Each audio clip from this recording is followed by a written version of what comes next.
meeting to order. Ask me please to stand for the invocation. Our invocation this evening by Commissioner Deloach. Remain standing then for the pledge to the American flag. Please bow your heads. Dear Lord, thank you for this day. Please be with us as we make our decisions this evening and help us do your will. Thank you for our many blessings. In your name we pray. Amen. Amen. I pledge allegiance to the flag of the United States of America and to the republic for which it stands, one nation, under God, indivisible, with liberty and justice for all. Thank you.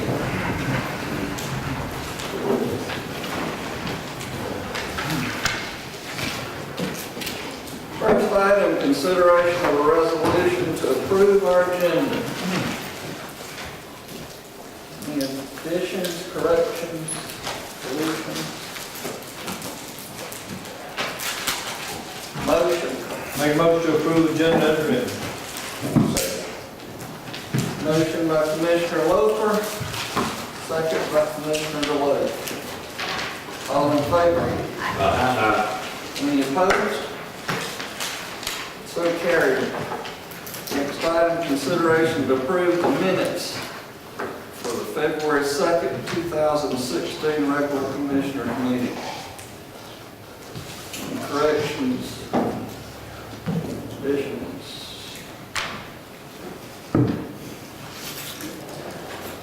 Motion. Motion to approve as written. Second.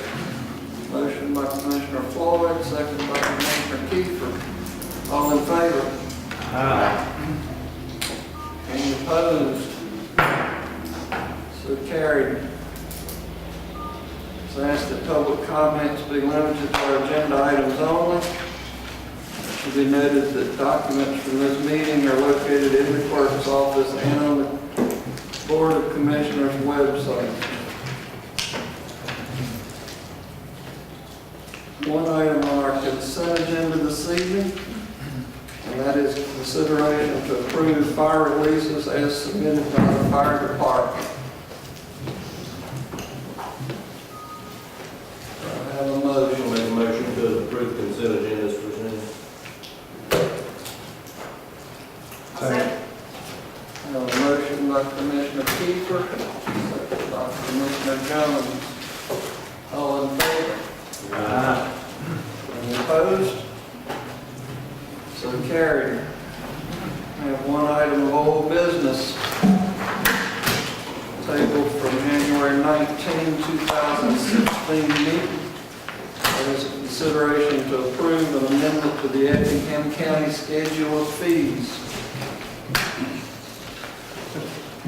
Mr. Chairman, this was last tabled at the request of the homeowners association so that they would have time to review the document and provide input from that.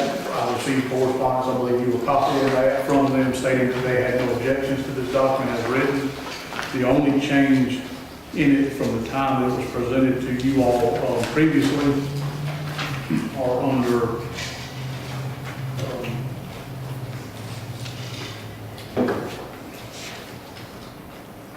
commercial building permit, I'm sorry. Under building application fees under commercial building permit, it was originally submitted as a value of $7 per thousand of construction value based on a rate of $100 per square foot and submitted value not to exceed $150,000. That was revised to put $7 per thousand of construction value based on the rate of $100 per square foot of conditioned space or $50 per square foot of non-conditioned space, not to exceed $150,000.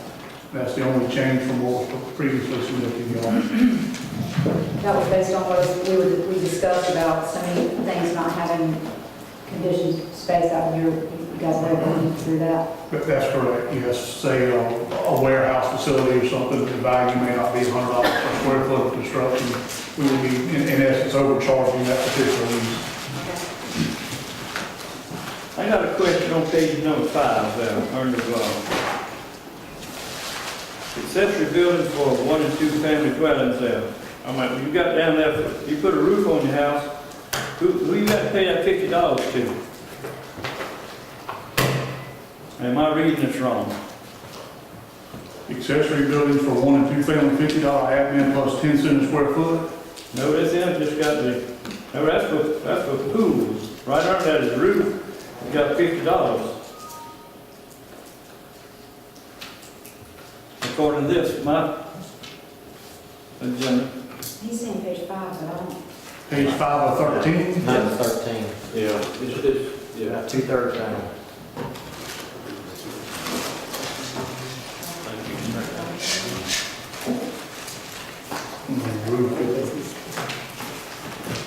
Same as the demolition permit. Then you got it. It's $50 for a permit. Yeah. And then you got relocation, then you got windows. If you change your house and change windows in your house, you got to pay $50 fee for $5 for 1,000 estimated cost. Why do we got all that in there? For what reason? Always been there, but that's a good question. I mean, there's a bunch of it in there. Does somebody have to go inspect it?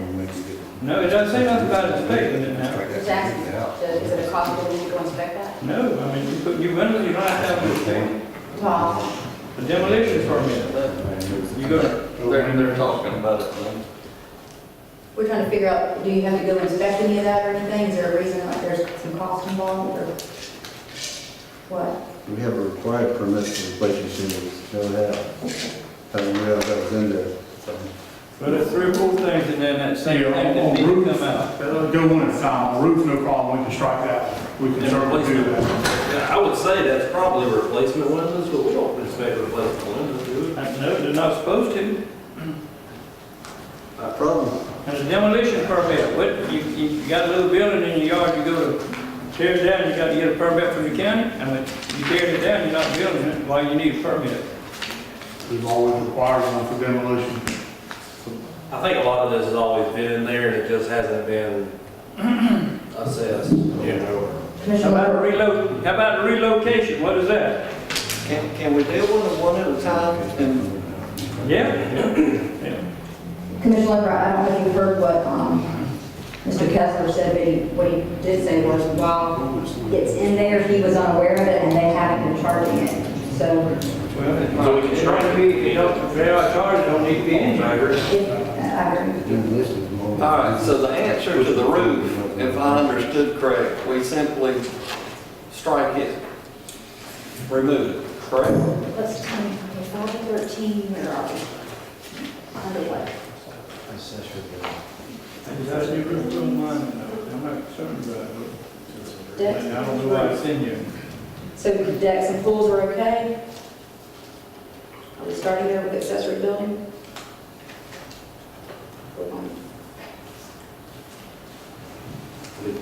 Technically, we probably should expect replacement windows to make sure they meet energy code. I mean, if you want to get technical. Well, that's, Anything you put in there. I mean, if you have to inspect new construction, I don't know why you would not inspect. So anything you do, you have to get it re-inspected again. You do your Something like that. bathroom, you don't get it inspected again. If you did what? If you put a new bathroom in it, or change your fixtures in your bathroom. you don't Only get if you want to know if it meets code or not. The re-inspection fee is there for, I know, I don't have no problem with the re-inspection fee. Okay. I don't have no problem with that part of it. It's all these others in here, why they put in there and why are we charging them? Well, let's start with the first one, Commissioner. Okay. Which one's the first one, and we'll go down the list and try to help you out there. All right, roof. Is the roof the first one? I think we agree we can strike that. so that one's gone. All right, scratch that note. So demolition permit. Yeah, demolition. Mr. Kessler's probably got an answer for you. You can go to the mic up there.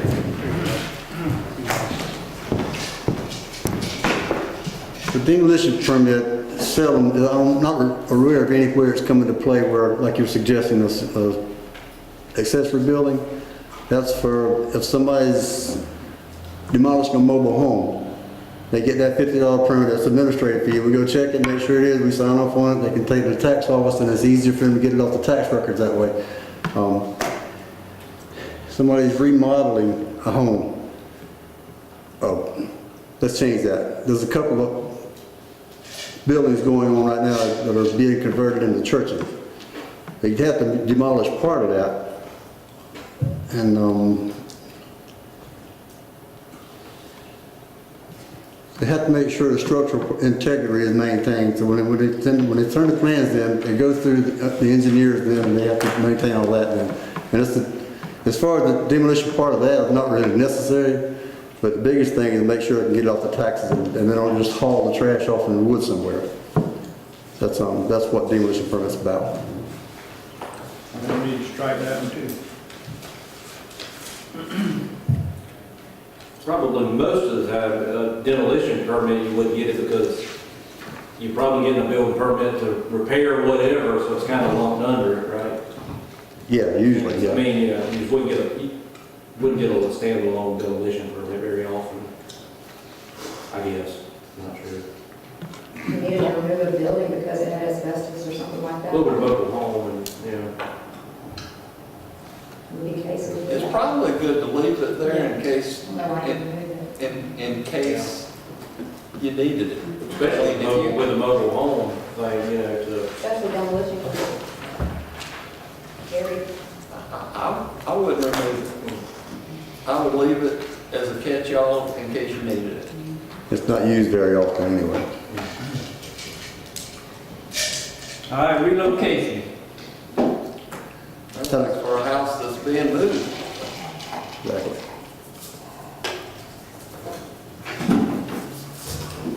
$50 administration fee plus $5 per 1,000 square feet in estimated cost. I mean, how you gonna come up with all this? For windows? No, the relocation, no, I'm sorry, 50 plus 10 cents a square foot relocation.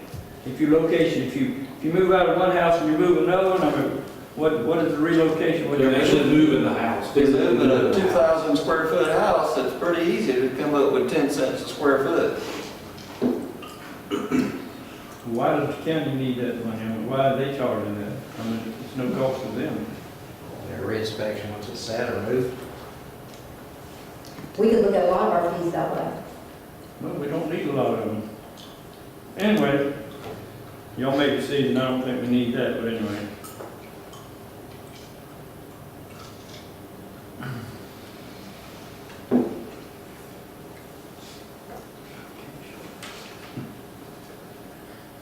Made good sense to me, but anyway. All right, what y'all want to do about that one? Well, that's no different from building a new house. I mean, I'm not ready to just go line by line and get rid of fees because these fees have generated income. If we're gonna cut the income, we're gonna need to know an estimation of what we're cutting because it's cutting the budget. well, no, it serves a purpose. I mean, if a house is relocated from one place to another, you need to be able to pay for the cost of staff to go and inspect it when it gets put in that new location. I mean, it's no different from inspecting a new home. That's, Does that include the That setup, don't- inspection? that don't say nothing inspection? about no, that doesn't say about nothing about no inspection, nothing else. You gotta get permits and everything else to move a house. Anywhere in the state of Georgia, you gotta get a permit to move it. I mean, that should take care of all the permits and relocating and all this kind of stuff. Well, that's for putting it Puts on her the for the highway. transportation of it, probably. Well, that's for putting it out on the highway and the health department. Mr. Kessler, do we inspect it? Do we inspect the setup of the house after it's moved? Yes, we have. Well, I mean, yeah, it's like a new building, but I understand that, but that's not what it says. It doesn't say anything about inspecting the house after it's being moved. It says relocation period. Which doesn't make sense to me. But anyway, If I may, those fees at 10 cents a square foot and the new space, new homes at 25 cents and 20 cents a square foot, was originally set up to cover the fees, inspection fees. That's where the permit fee comes from, and it covers how many inspections you're gonna do on the house. And I think that's probably the reason that the relocation fee is less than a new house. I just don't know where it comes from. Anyway, I don't know what you want to do with that. Well, a lot of these are just international building code requires us to do inspections. You have to. So, you know, we gotta cover the cost if we're required to do the inspection. But it should have it in there, that the relocation, and you gotta get it re-inspected, and what is no cost to have it re-inspected, it didn't tell you that, it just says, you relocate something, you gotta pay $50 for 10 cents a square foot. Anyway.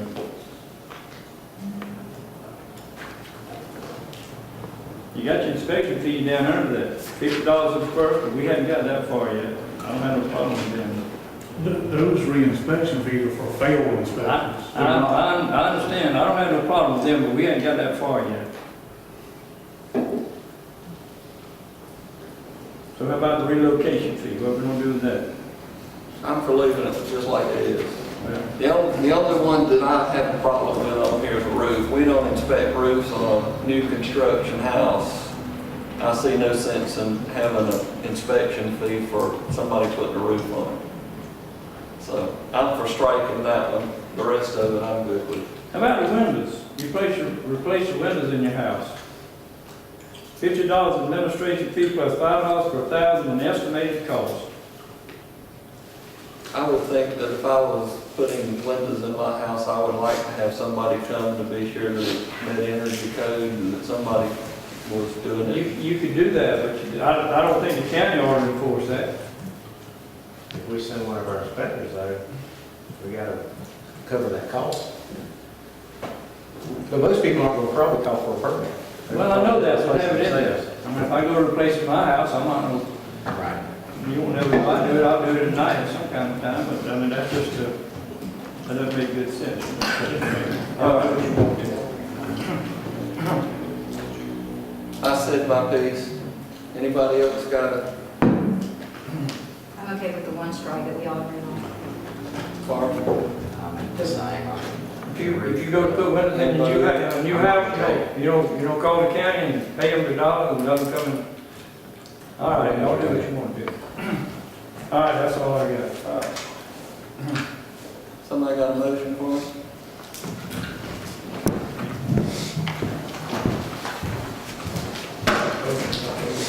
Make a motion that we approve the schedule of cost changes that's been provided with the one correction of striking the $50 roof charge under accessory building for 1 and 2 family dwellings.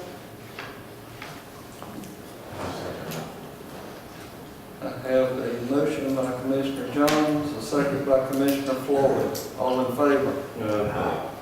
Any opposed? Yes, sir. Motion carries.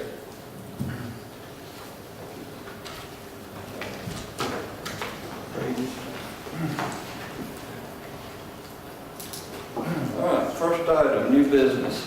Consideration to accept a bid and award a contract to Lane Brothers Auctions LLC, for 2016 surplus vehicle auction services. Good evening, Fiona Charlton, Purchasing Agent. Good evening. On August the 18th, 2015, the board approved a bid and issued a contract for annual surplus vehicle auction services to govplanet.com, which expires on June 30th, 2016. The contract stipulates, quote, if a vehicle does not sell after 8 weeks with GovPlanet LLC, Effingham County reserves the right to use another auctioneer, unquote. In order to dispose of the surplus vehicles that have not sold through govplanet.com, a contract has been written to Lane Brothers Auctions LLC, who are the only other company that responded to the bid. The contract runs from February the 16th, 2016 until June the 30th, 2016 and has been reviewed and approved by the County Attorney. As no funding is required, staff recommends alternative 1, approval of Lane Brothers Auctions LLC's bid and approval to issue a contract to them for 2015-16 surplus vehicle auction services. Any questions?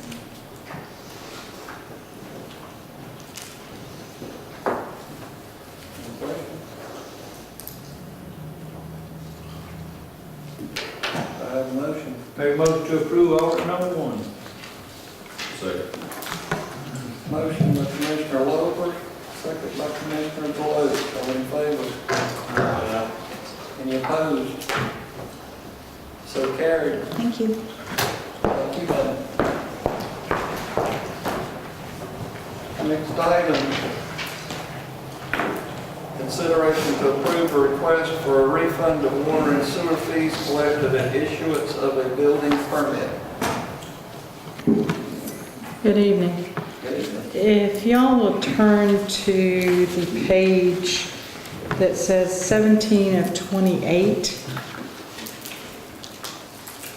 I think is the best way to perhaps What open number this. was that? Yes, sir. It's What the number? page 17, and down at the bottom it says page 17 of 28.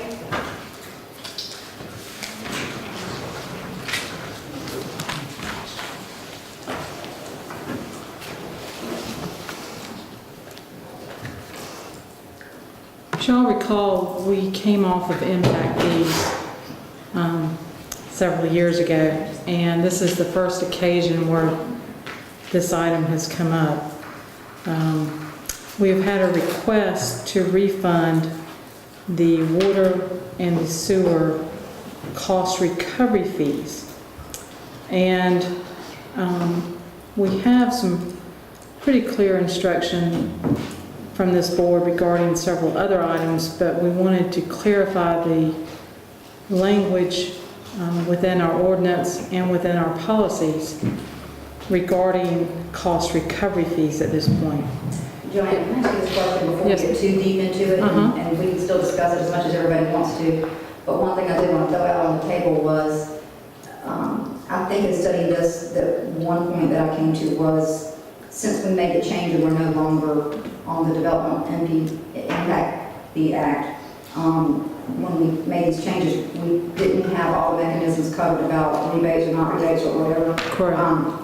Is there any reason why it would be an issue to table this until we possibly look at all of the policy information we might want to make around that? Yes, actually, what I was going to do is once we go through this sheet, I was going to suggest that we do that until we could draft some language. The reason I wanted to go through this sheet is if you look at this sheet, it has a water deposit charge on here, okay, which we normally would refund. It has a reuse meter, which if it's not set yet, we would normally refund. It has a water meter that normally we would refund if it's not set yet. And so, yes, we would like to get a consensus of this board as to the manner in which we would want policy set in our ordinance as far as guidance there. And some of those issues may be have covered in this, and I may have missed it, but those are some things I was not sure of, was how much work had we done on this, what had been set and what had not been set. Correct. And that, like I said, that might have been covered in here and I didn't catch it I from. think the difference here is the stage that we're at. For instance, on zoning, if someone's has withdrawn or requested a withdrawal of a variance, then we normally refund that, okay? And I think it's a matter of timing. At what point do we set there is no point of return? Yeah, has there been work and cost involved to us and things like that? Correct. Get consideration. But I do think that this particular question has brought this to light, that we need to, it'll give us all the questions we need to study to make a policy proper. Correct. So we can get into it as much time as everybody wants. And the original thought in this was we normally have in the past, as I said, some of these other ones we have refunded for different reasons. I think there's been a conglomeration of questions in reading through this as to whether or not that actually should ascertain to the water and sewer cost recovery fees. Well, is this in the subdivision? This is in Blanford Crossing. Okay, because I will tell you, I'll just say off the top of my head, my first initial knee-jerk reaction was, they obtained a building permit and started construction, so this cost where they have paid the county to tie the water sewer is just a cost of doing business, just like the other construction that they've started. And now that they're going to sell, they can pass it on to a seller. And we don't have to go through more time and effort about trying to figure out about rebating. But I might be missing something. And so with that said, I would like to have time to put a little bit more thought in it and be sure I do understand. if they started construction, off the top of my head, if they started construction, they had to have some construction work, right? So, and if they should have had to have some construction work, and did they set things so that that was being metered or not? So there's a lot of questions involved. I understand. At this particular point in time, it's my understanding that the meters have not been set, that he got to a rough stage of laying it out, and it was at that point that he backed off of this. And so I do think it's all a matter of timing and setting those sort of policies. And so we would like the board to review it and bring this back so that we can get a full consensus from everybody and that we can structure each one of these type fees in such a way where we know where that process is not forgiven. Is everybody okay with it on this particular item? I'm fine with tabling it until we can come up with policy, but I'm going to give you my 2 cents worth. Okay. Yes, sir. You said there's never been a meter set. That's my understanding at this point. Yes, sir. I'll check this afternoon again. Somewhere there was water obtained. That was my point. Somewhere there was water obtained. Should be. I can tell you case in point, City of Rankin, because it happened to one of my subcontractors. They took water off the water lateral to put water into a pipe. $900 fine for stealing water because they did not run it through a meter. Yes, sir. So if somebody took water out of the lateral without taking it through the meter, I'm just telling you, we're pretty lenient on allowing water to be taken. That's item 1. Item number 2 is the only thing that I can see us even considering to refund is a deposit.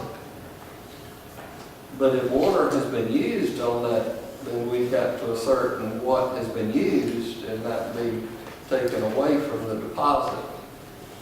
Anything that would be taken has become part of that property. And it becomes part of that property and he is free to sell it along with that piece of property. And he can recover his cost that he paid. And then when it clears and it's sold, it clears through title. And when it clears title, the county then has no liability or in it. If we refund that money, and there's a bank that extended money funds to that builder against this right here, and we refund this money, and then that bank comes after it saying, oh, because the permit shows that we collected this money, that bank extended that credit to this builder based upon that building permit. In other words, if he got a construction loan, he got a Understand. draw on that construction loan for water and sewer, and then we refunded it. That's what you- But again, that's just a civil matter because Yeah. the builder will determine, the relationship is the A builder. civil matter that we can become a part, get in the middle of. But my thinking was similar, that if it was a cost associated with this, and it can be passed on in the sale, and that's the simplest way. That's the simplest way. That's what I would do with it, if I was the, but I did want to try to miss anything and try to be part of creating a policy, so why, if everybody's okay with putting it This on. is entirely different than the other refunds that we've done. Yes. Those were collected at time of the sale, there was no permits issued. I say that if the permit was issued for construction, that started a whole different time clock, and we should not be issuing refunds. I think we need to set that policy not only for this particular thing, but for Sure. each one of these items on here. And that's why I sent, instructed this be sent to Lee too, because whatever this board does with this, it needs to be part of our fiscal policy. Yes, sir. If we don't issue the refunds, where does the money reside? Does it reside with the person that paid it? Because you're saying they can sell it like a commodity at the time of the sale. How do we track that? How do we know where it belongs? How do we know who actually holds the credit? Well, In that regard. it's not credit. I think it will be tied to the parcel. Are you talking about water and sewer? Yeah. The one we keep the water and sewer money and we tie it to that lot. How do we put bonds that people give us? And the water and sewer fee has been paid on that lot. And whoever ends up owning it now doesn't have to pay it because it's already paid. And I guess that, It references a parcel code on this. I guess that the other thing is there any time in which that would not be the case? I think we have to solve for both things. Never, ever refund, or is there a time limitation? The building permit hasn't been issued yet, but he gave us the check. You know, I think we need to solve for those issues because Right. every single one of them is And there's no different. cost, where no construction's been started, no permit's been Right. issued, no thing's been set. That's going to become part of statute. I mean, if there's something in law that states there's a time limit. Understand? If it says 7 years or whatever the time, So let's get a recommendation from the county attorney, and the commissioners all give input by email to Yes. staff, and vice versa, where staff, if staff has thoughts and ideas and how they feel it should work, give that input back to us, and let's table it to. We went through 101 scenarios, different ways, and originally the thought was it was easier to simply refund it. Those things that have not already taken place. We're not. However, I understand that. I'm just saying the initial thought, but since those initial thoughts, there's 101 other things that we've come up with. Right. So I agree, we need to sit down and outline all those. Right, okay. How much time do we need for tabling?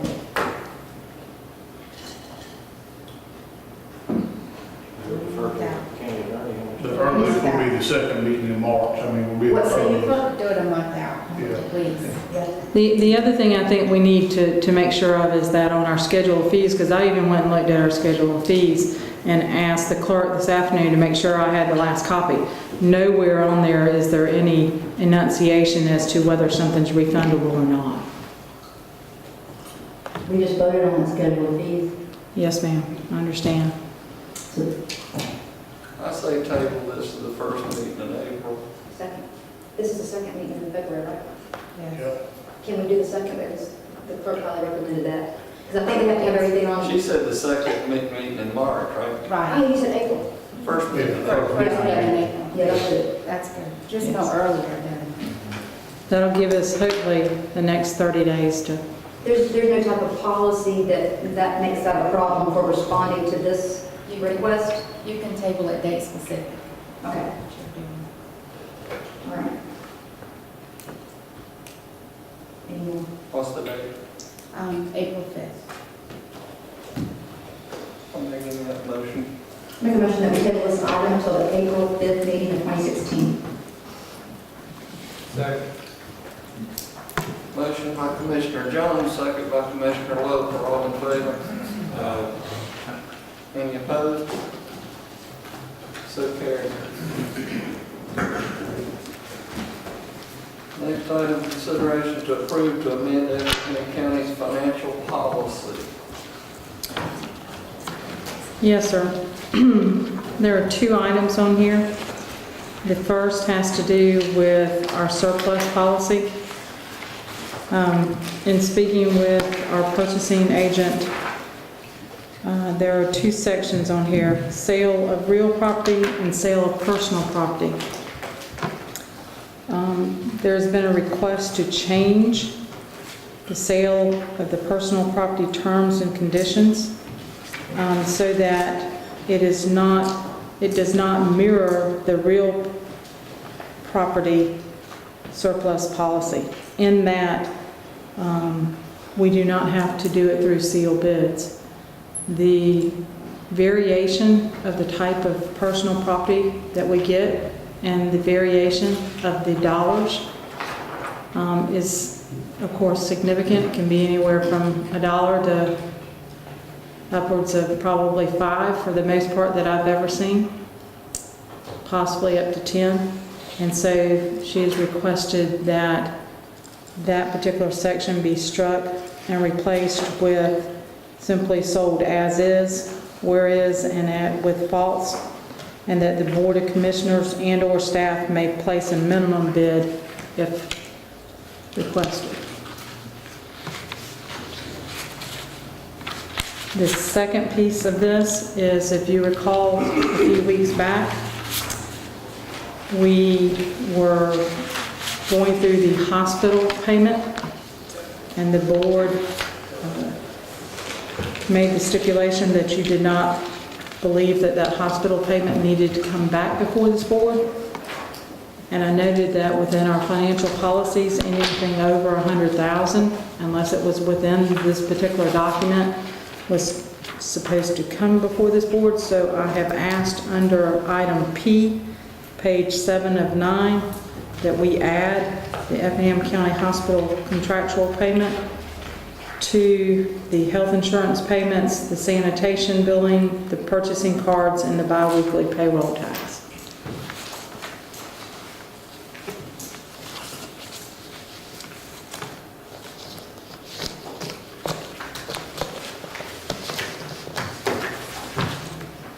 Okay.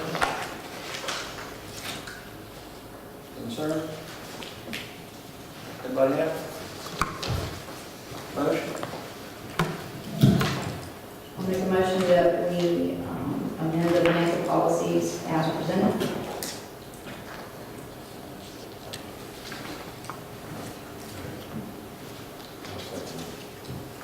Motion by Commissioner Jones, second by Commissioner Floyd.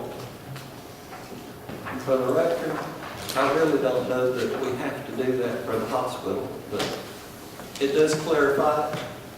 Well, we have that stipulation, anything over 100 doesn't apply, But so, this board took specific action to make those payments yes, sir. already. She'd rather be safe than sorry. And I appreciate that. I really do. But I think we've already covered it. If we voted against doing it, we've already approved it. It just makes it simple. I know. All right, got a motion and a second. All in favor? Any opposed? Good. We've been in trouble. Thank you, Joanne.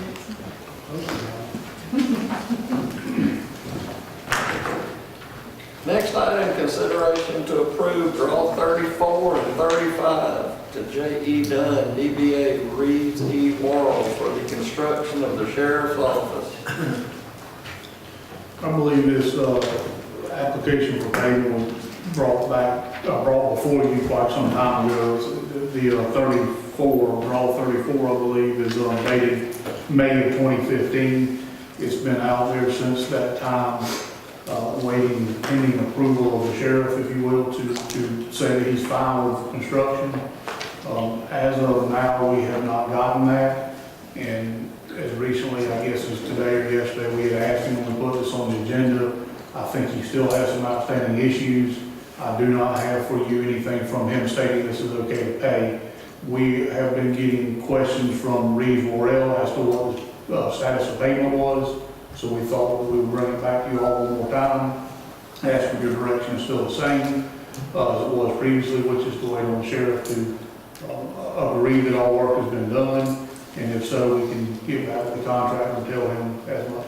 So once I saw that the recommendation said staff recommendation payment be made with the sheriff's concurrence, which is what we had always agreed to in the first place, I contacted him and asked him, and he said he could kind of go along with the payment. He was kind of, but he did have several things he was very concerned about. And when he gave me the list, I was like, with that list, there's no way I, in good conscience, would be okay with voting to release those funds because there's too many items.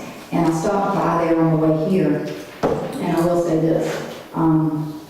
He took me to one set of windows that's cracking, and he says they're being told that they're cracking because of the cleaner that they're using, they're mixing them properly, which sounds ludicrous to me.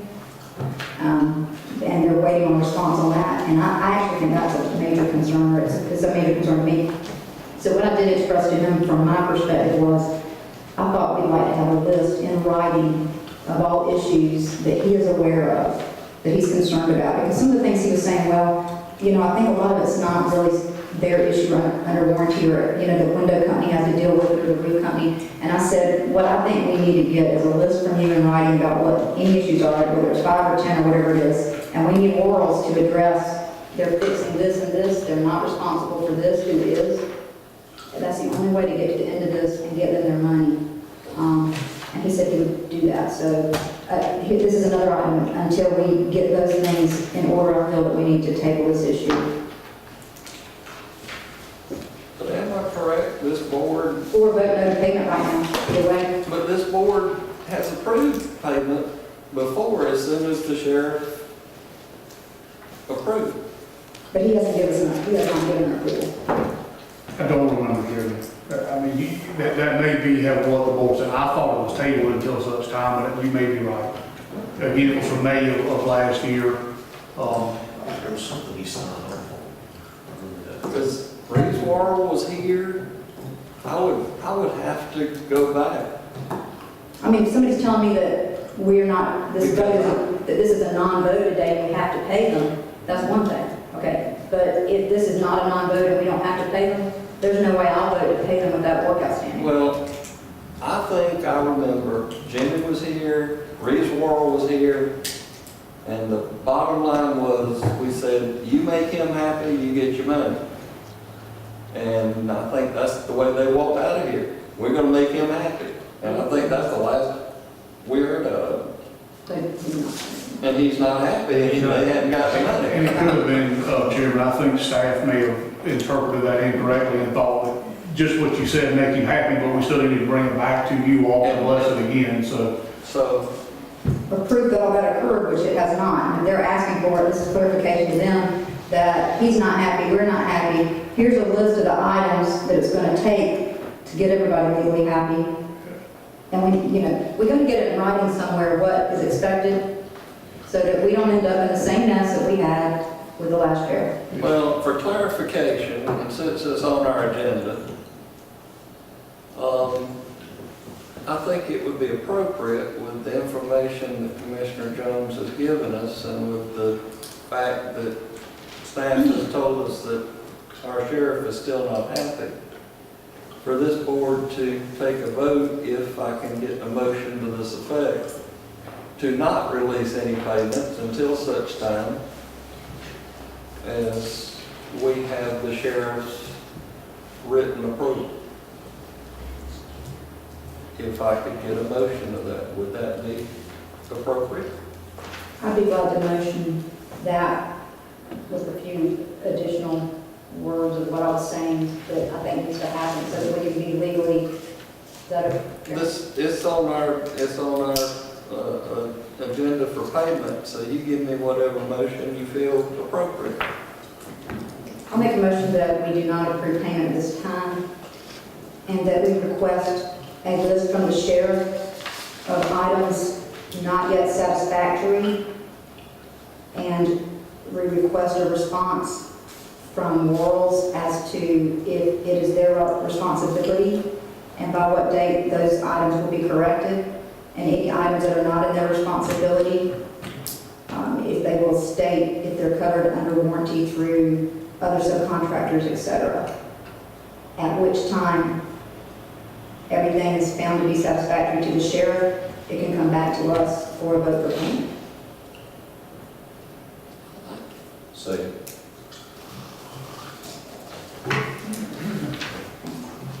Have a motion by Commissioner Jones, second by Commissioner Deloach. All in favor? Any opposed? So carried.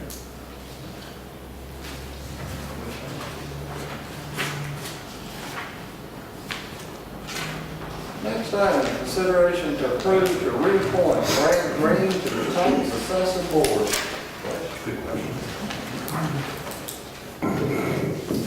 Mr. Chairman, the Board of Assessors consists of 5 board members.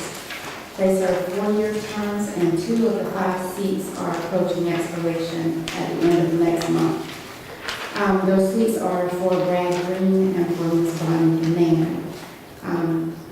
We've been told that Mr. Brad Green wishes to be reappointed, and Mr. Loper, I believe, has someone in mind to appoint for Mrs. Canaan, who we heard is retiring, but we haven't received any formal notification that she is doing so. So tonight, staff is requesting reappointment of Mr. Green only.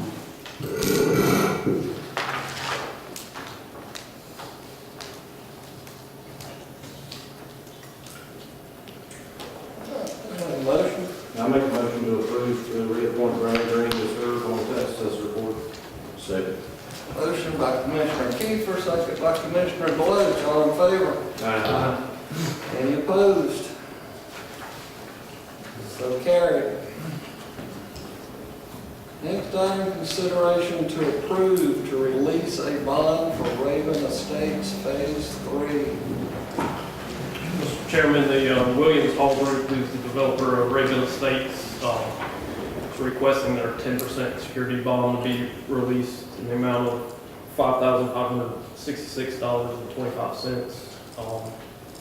There's phase of this subdivision with 22 lots. The county accepted road right away and storm drainage infrastructure. Plans were approved in 2000, final inspection was 2011, but the final plat wasn't approved until March of 2014. This phase was kind of an odd phase the way it was approved. It was bits and pieces. The roads and the infrastructure appeared they were deeded twice to the county. The way the subdivision was final platted, so technically, I don't believe the security bond should have been required twice. But either way, you believe they're due it back at this Yes, time? ma'am.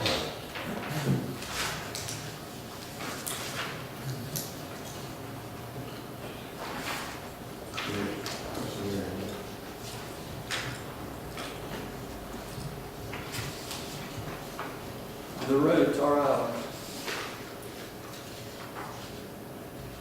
Without a doubt.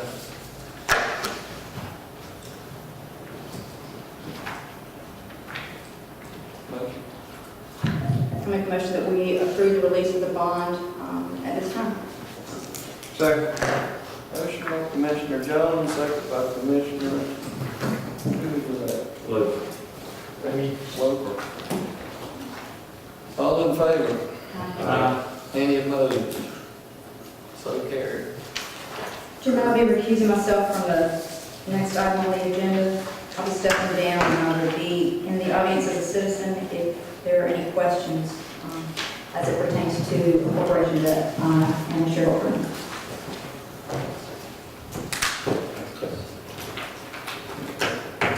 All right. Next item, consideration to approve a final plat and a deed to accept the infrastructure in Buckingham Plantation Phase 1B. Mr. Chairman, DM Jones Construction requests approval for Buckingham Plantation Phase 1B located off of North Sea Conway. This phase of the subdivision has 16 lots. Water and sewer services are provided by Effingham County. Plat and subdivision, final plats in middle form have been approved. We didn't see anything wrong with that, and the county attorneys reviewed the deed.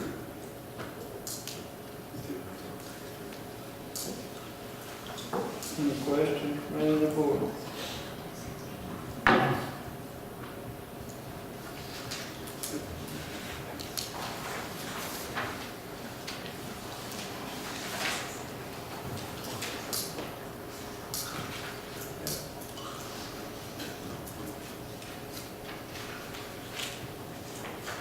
Well, I would normally ask the commissioner from that district, since that's theirs. Make a motion to approve order number 1, approve the final plat of Buckingham Plantation Phase 1B and accept the infrastructure payment. Motion by Commissioner Loper, second by Commissioner Deloach. All in favor? Any opposed? So carried.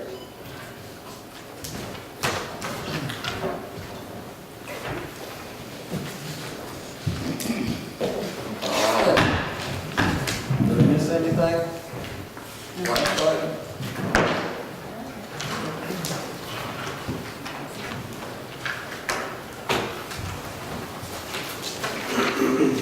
All right. What you got, Toss? You have attached your normal senior citizen report for the month of January. Atlanta I&D plans, we actually got a definitive date on that now. February 22nd is the day that will begin. We had previously told y'all somewhere towards the end of January. They have now confirmed it will be February 22nd is when the pump repairs will begin. Do we have that? We don't have our numbers. Oh, I'm so sorry. Wait a minute, hold on. Y'all supposed to be remembering all this. Wait a minute. What was it? We don't have our, Our little gray book. we don't follow what you know. It's still there, it's still there. I know it, understood that. It's someone your side, someone your side. What flavor is that?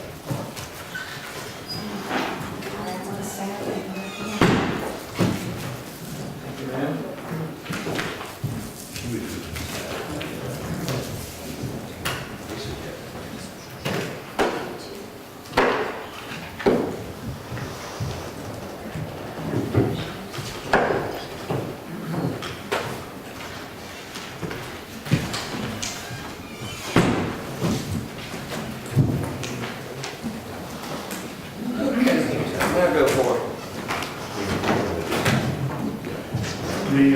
Again, the city's Atlanta upgrades will start February 22nd. We did send out notifications back in the January bills.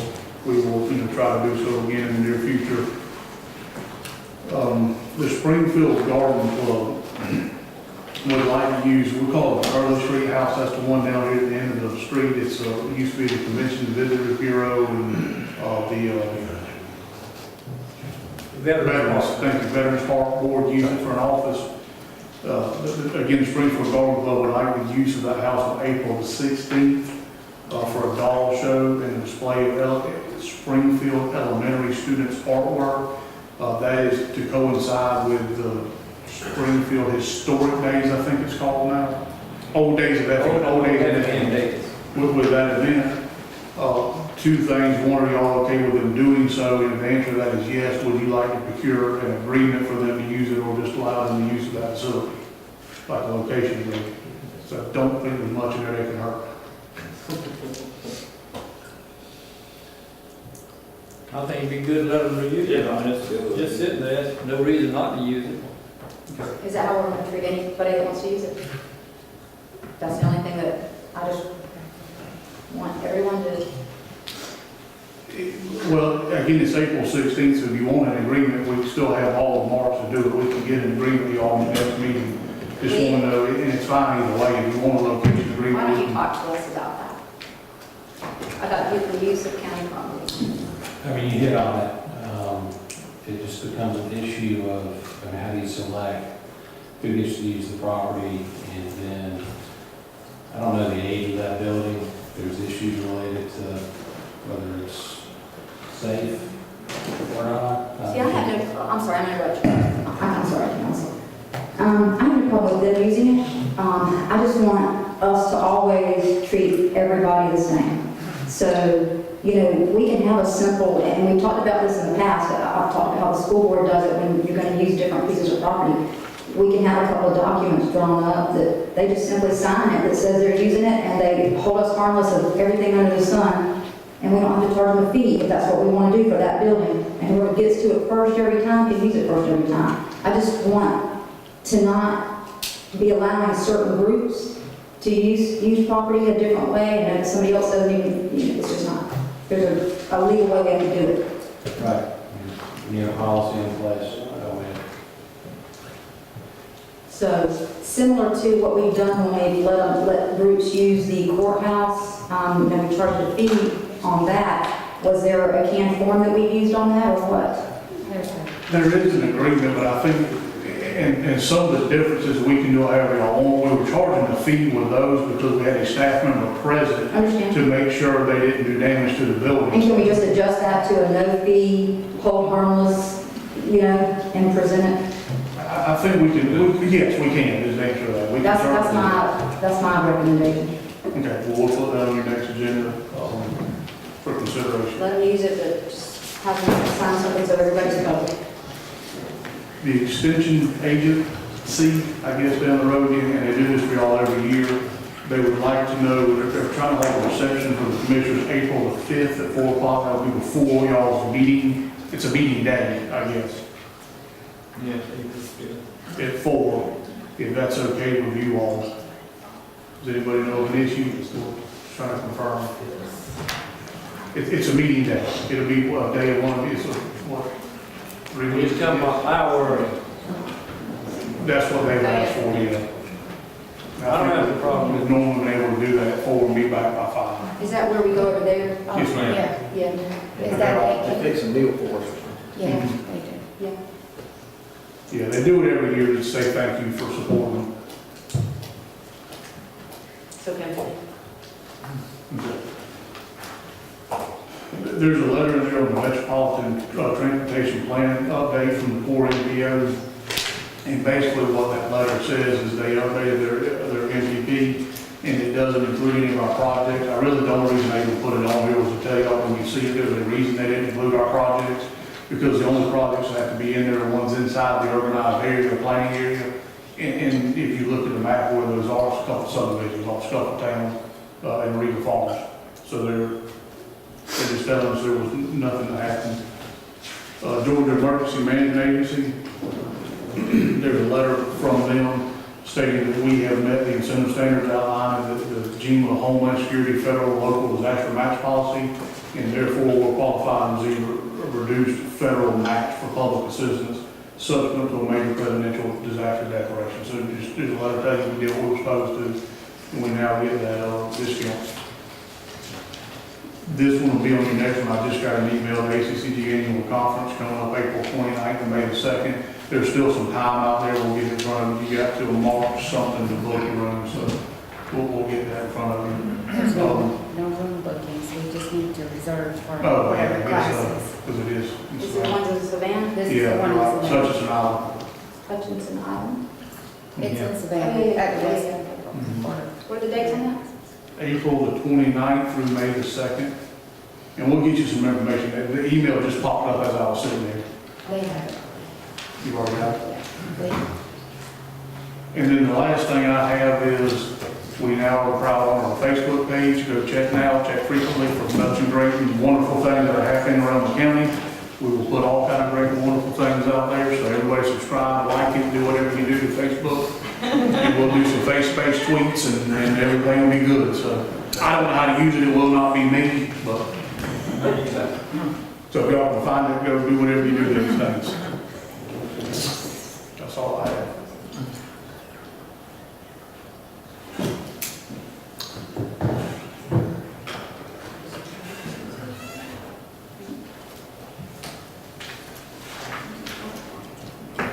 Good.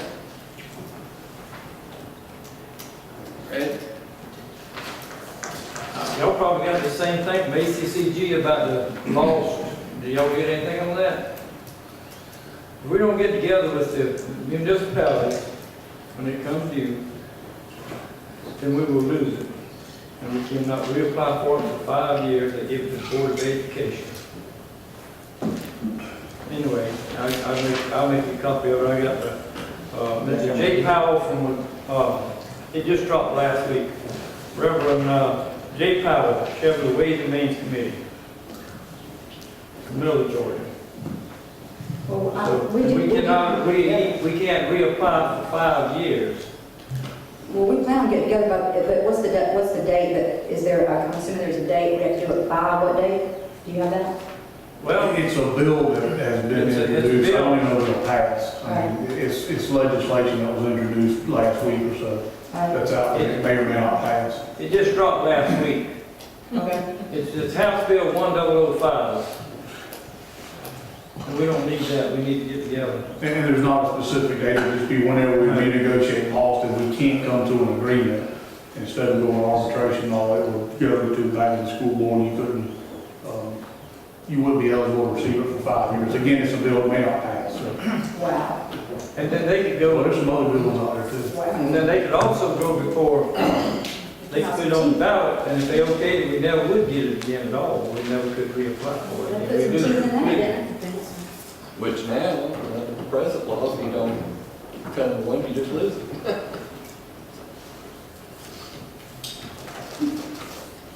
I'm still waiting to see what that magic thing is that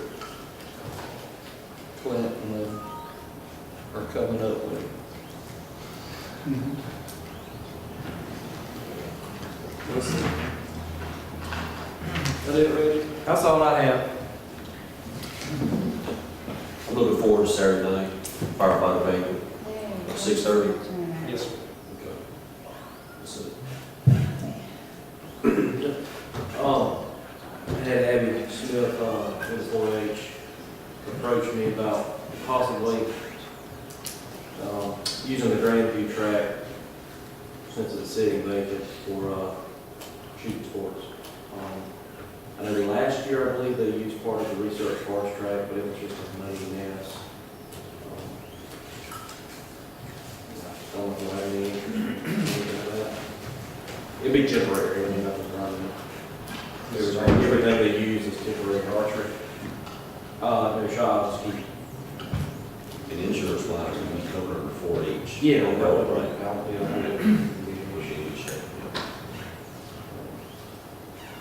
I know they're looking for something on the south end of the county, but we talked about it in the access property. I wouldn't have a problem with it on a temporary basis while we're trying to market it, as long as Lee looks at it, we have something ensuring that the 4-H insurance covers us from any and all. Ensure it doesn't affect the marketability time, so people can get out and look at it and go, whatever, No, I wouldn't suggest anything. just so they that would be- I told them to go look at it. We'll get them in there, let them look and kind of see.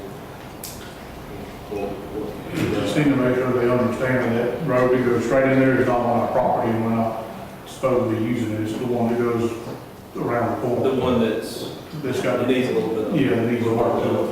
Yeah. They start going across someone else's property, that's right. That's right.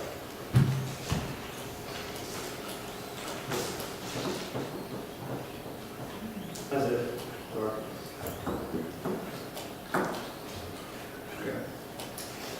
One thing I'll make mention of, when I talked to Jeff McDuffie, one thing that I asked him about, because we had one particular subdivision state that they had called in some complaints about people parking on the street and were told it was private property and the sheriff's office couldn't do anything about it.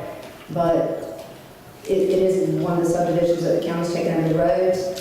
Jimmy was unaware of that and said in that instance, they're not going to just run out and ticket everybody, but where they're getting major complaints, they can go deal with the complaint. So he did ask that we provide them with a list of subdivisions that the county has taken ownership of. Okay. That's all I have now.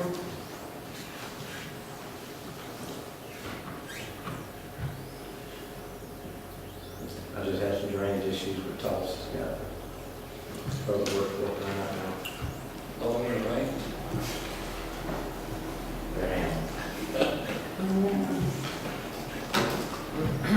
Any other staff? You have your financials in your packet, you should. Got it.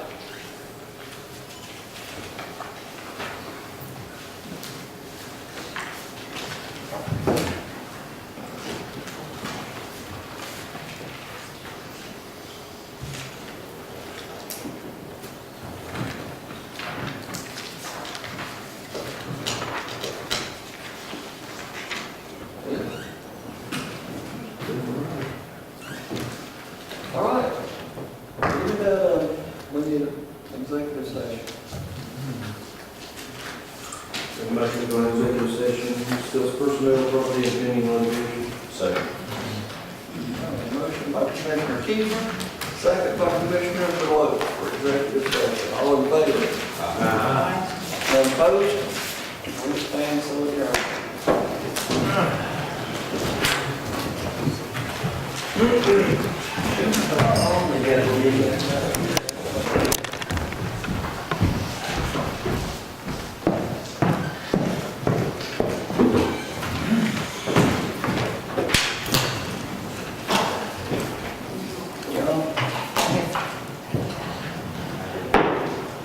All right.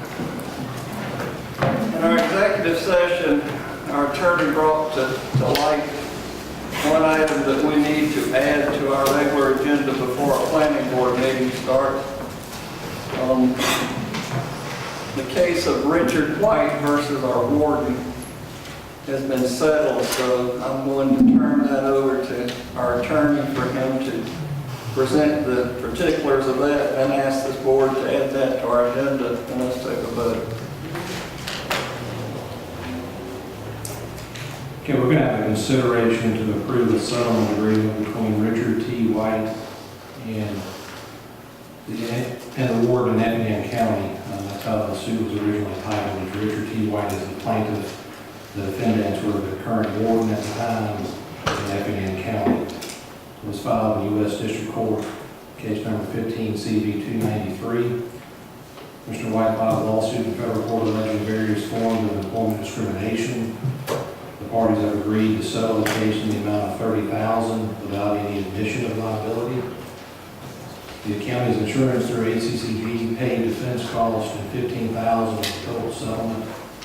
Since there were claims that would not have been covered by insurance, the remaining $15,000 will come out of county funds.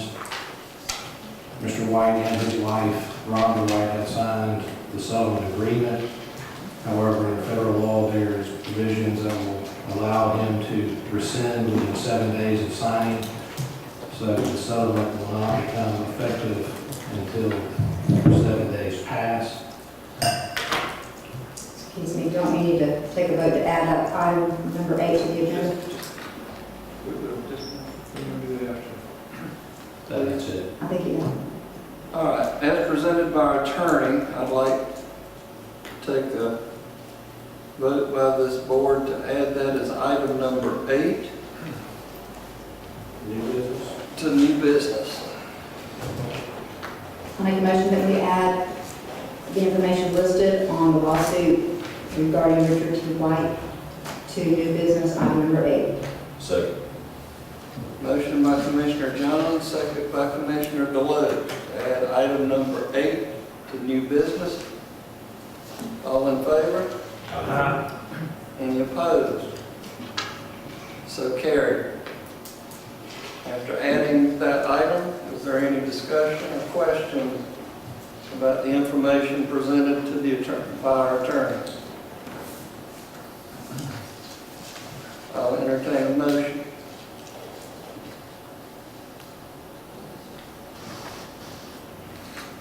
Motion, I hope, would be to accept the settlement as presented. I'll make a motion, we accept the settlement as presented. I'll second. Motion by Commissioner Floyd, second by Commissioner Jones. All in favor? Any opposed? So carried. So the 7 days starts today, or hope it doesn't cool off.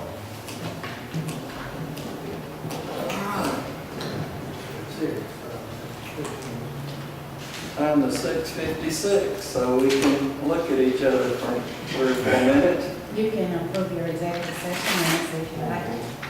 Oh, I can go ahead and do that, can I?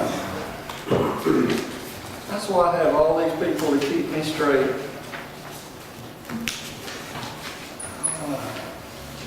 We have the minutes for the executive session minutes for February 2nd, 2016. Any corrections, changes? I'll make a motion to approve the February 2nd, 2016 executive session minutes. Second. Have a motion by Commissioner Kiefer, second by Commissioner Deloach. All in favor? Any opposed?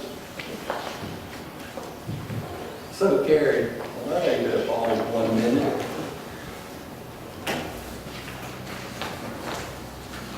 All right. Got anything else, Stephanie? Got it.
in your mailbox. It's in your office.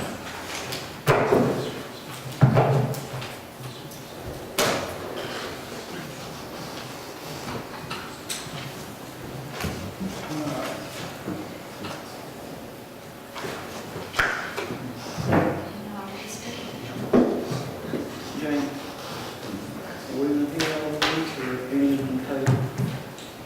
No, I got the information. You got it?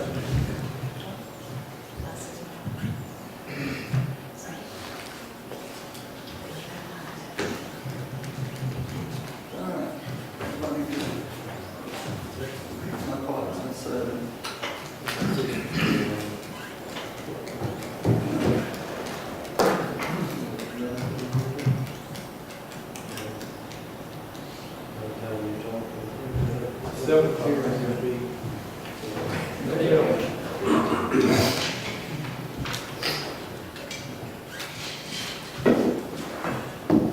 For those of you that are wondering, we have to wait until 7 o'clock to start our zoning meeting, so that's what we're doing. You know. 7 now. All right, RC, you ready? Yes, sir. Where'd Toss go? Get loud. Rick, Meeting.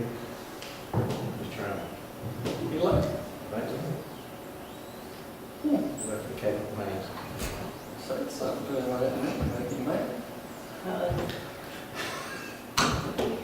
All right, time is 7 o'clock. First item, planning board recommends approving an application by Douglas Helmy to rezone 1.34 acres located at 189 Marlow Road from AR1 to AR2 to allow for a home site, map number 324, parcel number 113 in the first district.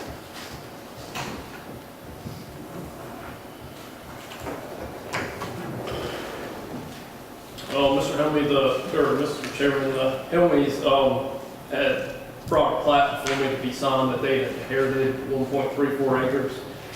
On the map here, it is the area where the pointer is. Home currently exists there. They've lived there for quite some time, and are heirs to that 1.34 acres. And for me to sign off on the plat, the property need to be rezoned. The current zoning is AR1. They brought the plat. The plat looks to conform to the AR2 district, so I recommend they rezone AR2 to get the plat signed and the deed work completed. The planning board recommended approval as well. And I spoke with them via phone this evening, and they were under the weather and unable to attend the meeting tonight. All right. Says a public hearing. Is there anyone here wishes to speak for this rezoning? Anyone here wish to speak against?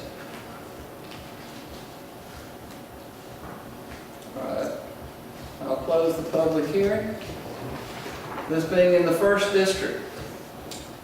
I'll I'll entertain a motion. make a motion to approve based on planning board staff recommendations. Second. Motion by Commissioner Floyd, second by Commissioner Kiefer. All in favor? Any opposed? Passes unanimously. Since it's a unanimous approval, we'll move to the second reading. Second reading, consideration to approve the second reading of an application by Douglas Helmy to rezone 1.34 acres located at 189 Marlow Road from AR1 to AR2 to allow for a home site, map number 324, parcel number 113 in the first district. Motion. Make a motion to approve the second reading. Second. Motion by Commissioner Floyd, second by Commissioner Kiefer. All in favor? Any opposed? So carried. Next item, the planning board recommends approving an application by Savannah Cold Storage LLC to rezone 181.99 acres located at Old River Road on Interstate 16 from I-1 to I-1 with change of zoning conditions, map number 331, parcel number 21 in the first district. Chairman, Savannah Cold Storage is requesting a reduction in the buffer stipulations when this property was previously rezoned. They're asked for you all to look at it in 4 separate areas. The north property boundary along I-16, the boundary along Old River Road, and the south property line. And that's the way the planning board addressed it. They addressed the north side to leave the stipulation as is, as a 400-foot undisturbed buffer, or a 100-foot undisturbed buffer with a berm.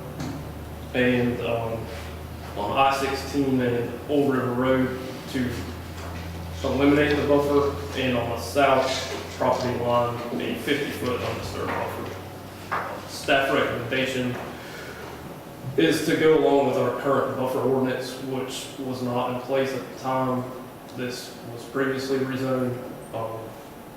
That buffer ordinance would reduce it to 300 foot. But the planning board opted to address it per property line.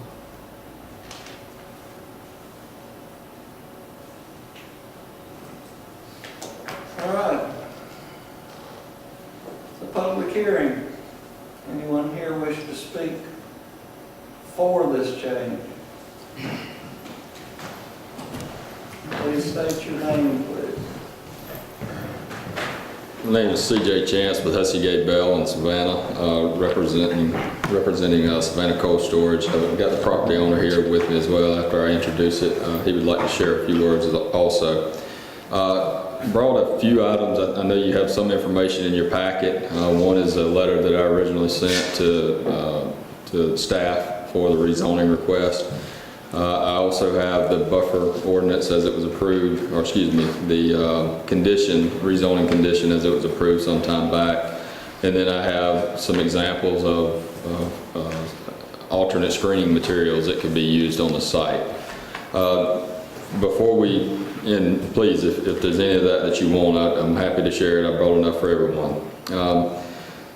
Before we get into the different sides and what the motions were, I just want to reiterate what was in the request letter and the reasons for stating, or the reasons for requesting a reduction in the buffer ordinance. The first thing is a 400-foot buffer, and RC has an image up for you. You can see that the property is more rectangular than it is square. 400-foot buffer basically renders 40% of the property undevelopable.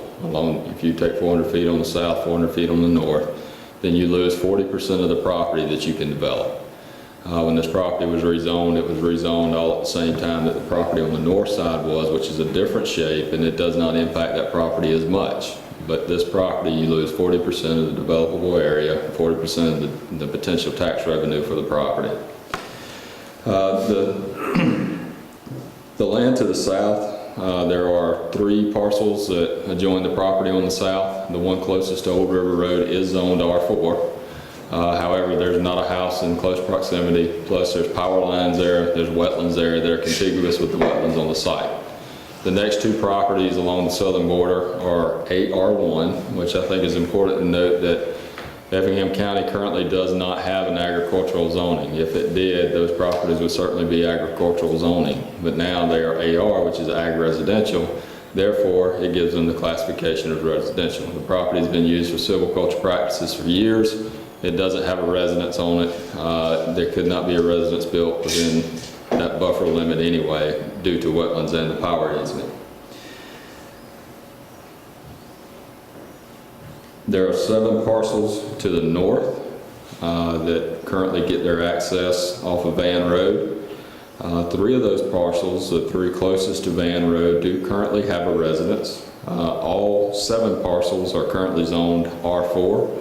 The back 4 parcels do not have a residence on them currently. I think it's important to note that the development, and I think most of you will remember we were in here a few months ago asking for a water allocation or essentially a guarantee of water for a period of time, and I think at that time you guaranteed it for 24 months. So basically the developer has 24 months to seize the use of that water, or he turns it back over to the county. Since then, we have completed survey, we've completed plans, construction plans, we've submitted those to staff, we've received comments from staff, and we are addressing those. We've got this comment that still needs to be addressed. The project is moving. Also, since then, we have been in negotiations with Georgia Power. It's been a joint development with the Effingham County Development Authority, Savannah Cold Storage LLC, and Georgia Power in order to get power to the well site on the north side of I-16, which has kind of been a thorn in a lot of sides lately. In developing those plans, it is clear that from a design side for both power and water, the best location for that power and that water is as far north as you can put it. Now, we recognize that you can't put it on the property line, that individual residents have to be protected. So we requested, now I'm getting into the four parts, so we requested that on I-16 there be no buffer, since that's adjoining property on the other side. You've got a right-of-way in between it. Same thing on Old River Road. The planning board went along with both of those. We requested a reduction in the buffer on the south side, since it was predominantly silviculture, if you want to call it agricultural practices, on the properties. Plus, there was no land deemed developable adjacent to the property. They reduced that to 50 feet.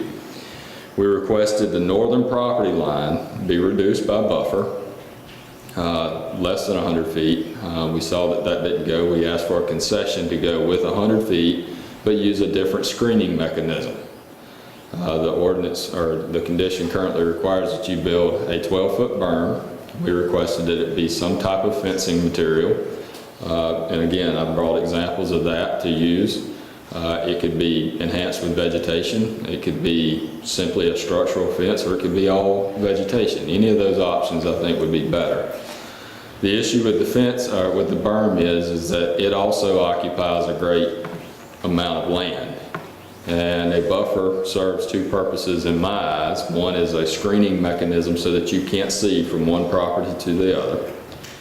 The second is noise. Buffers also help with noise. Berms also help with noise. However, in the situation that we're in, a fence would serve the purpose of the screening.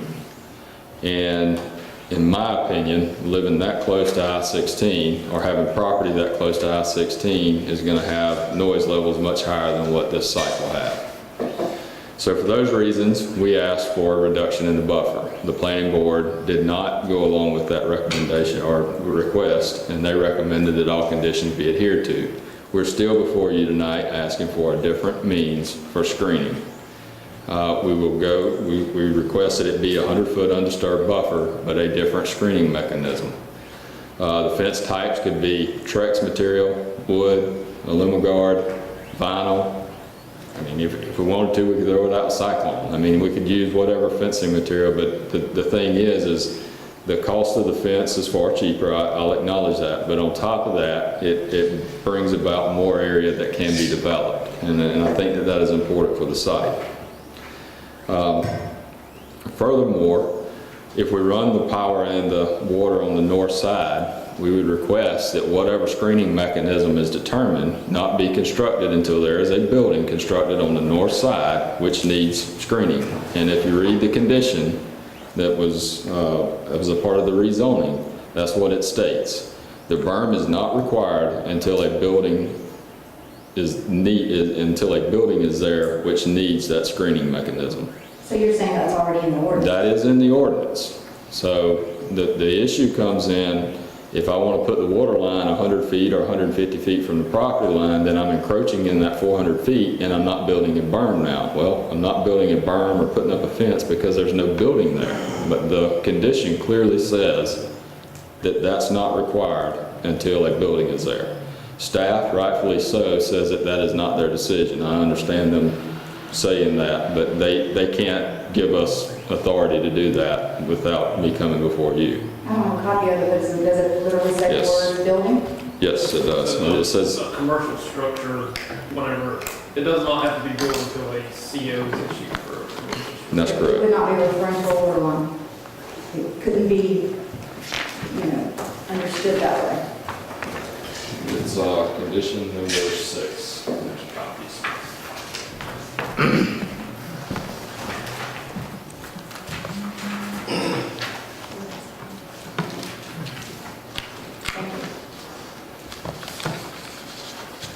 hope I kept me a copy. I think I did, yeah. The last sentence in condition number 6 says, "Berm construction must be completed prior to the issuance of a certificate of occupancy for the commercial or industrial structure said berm buffers. Then buffers from adjoining residentially zoned property." So in my opinion, to run power to the well on the north side of I-16, to run water line to the well on the north side of I-16, and in the future you build a building, when you build that building, you can't operate that building, you can't use that building until the screening mechanism is in place. I would agree that's what he wants. I'm sorry? I would agree that's what that says. So I know I said a lot. To condense it, we like the recommendation that the planning board made, obviously, with the exception of the northern property line. We would like for the commissioners to consider a different screening mechanism, and we can discuss those. Furthermore, we would like for the, and I don't know the right thing to say, I guess that the commission gives staff authority to say, yes, you can put the water line and the power line in and then build the berm or the screening mechanism at the point where there's a building, just what the condition says. That's what we're asking, is that we be held to what the condition says. Part of the reason for that is the developers pay approximately $450,000 to run the utilities to the site that will be dedicated to the county, and then they will begin to use about 25,000 gallons per day. So there'll be, if Tulsa's here, he could probably confirm this, but I would imagine that would make them the second largest water user in the county, next to the power company. I'm sorry? Yes, sir. Just for clarification purposes, and this is not my district, I'm just asking this question at this point. What the planning board recommended, they met your concessions on everything, with the last things being left that you're asking about is still what they didn't mean. You're asking for a further concession on the use of something other than a berm. Than a berm, yes, ma'am. Primary. And then the other thing is you're asking for us to clarify about When it has to be constructed. Okay. Yeah. And I want to ask you one hard question. Uh-oh. Okay. Because I recognize the benefit of what you're saying about being a water user and the benefits to the county. But being in the type of business where I actually do development, the one thing that I would want to understand is, because they've made some good concessions here, I think, to attempt to be helpful. And with that said, did the buyer understand these restrictions were on this property at the time that they purchased? Yes. Okay, that's all I know. Okay. Not a hard question. I can get that one. Well, and I think the owner wants to speak for a second also, if that's okay. I'm Brian Castek on the property. Actually, the IDA owns this property. When I purchased the property, I read that condition, meaning that you didn't have to build the berm until you actually built something on that side of the property. And I still understand. I understand that. And that's the other three sides of the property. The issue is the northern side. The other sides, I don't think there's any contention of what our requests were. I'll tell you what prompted the question, because like when the comments made that it makes 40% of land unusable, I mean, whoever is going to use it would have done these calculations before they got, that was already understood, and I was just trying to be sure that was clear. That statement was made more for the benefit of the commission. I mean, I understand. the first 20 acres could generate $100,000 in tax revenue for the site, and then you got that much more there. I wrote down your words about tax revenue, I understood. Yeah, that's what I want to clarify. We did understand those, but there's two parts of it. One is, the type of, divider between the residential area and the site. But the most important thing right now is the utility line, but being able to construct that without having to build the berm, because it's a significant investment. It's almost 5,000 linear feet of pipe we have to put in, just for the first phase of this project. Well, and I'll just say one thing further and be done. I understand what your point is to us about possibly there has been restrictions put on this property that hamper our tax base or our tax revenue. And the one thing that I'd say about that is that was done many years ago by a past commission, and it was done under very contentious circumstances with lots of people's considerations involved. So we're left with that was the case, and to try to be honorable in what we do from this point. So. This berm will be constructed as that north side is developed, correct? I mean, my position on this is probably going to be to have the berm constructed prior to. I can understand the delay, but But as construction goes on, being the issue was noise, I would think the berm could be constructed as the site is developed. We don't currently own that site, this site. I'm just saying when the berm is constructed. Yeah. And it doesn't matter who the developer is at that point. If Savannah Cold Storage isn't the developer on the rest of that property, if it's John and his guys at the Development Authority, then whoever it is has to build that screening mechanism I would say the before they berm get has to be, certificate of occupancy. and let me ask you, if the berm has to be built in compliance with our ordinance. That's, Right, my point is it's done prior to, instead of whenever the building's built and after the building's built, when they come and see it. you I think it's a part of the same hybrid. project. Right, it would be, I'm just Yeah. saying, that'd be an issue, it doesn't matter who develops it. Right, and if you build the berm as a part of the project that you build on the north side, then the cost of, say you build a building that's 700 feet long, then you build 700 feet of berm to protect those residents, and that gets absorbed into that construction cost. But you want it specified somehow that's not included in the water, sewer, and utility installation. And I understand where staff is coming from, because when we want to encroach into that 400 feet, they're like, no, you can't, because there's a 400-foot buffer there. You can if you build the berm, but no, that's not the way the ordinance reads. The ordinance reads you don't have to have the berm until the building's there. So I want to be able to put the water and the power there and build the berm when it's needed, when the Well, it's building's there. beneficial to the property in general. If we can't get water and power there, then we can't. You can't do anything. Start doing anything there. And on top of that, the first phase, the building is over 1,000 feet away from the northern property line. We're going to clear a 40-foot strip Yeah. through there to put the water and the power in. We'll give Georgia Power an easement, and there's still more than 400-foot buffer. You see, so. I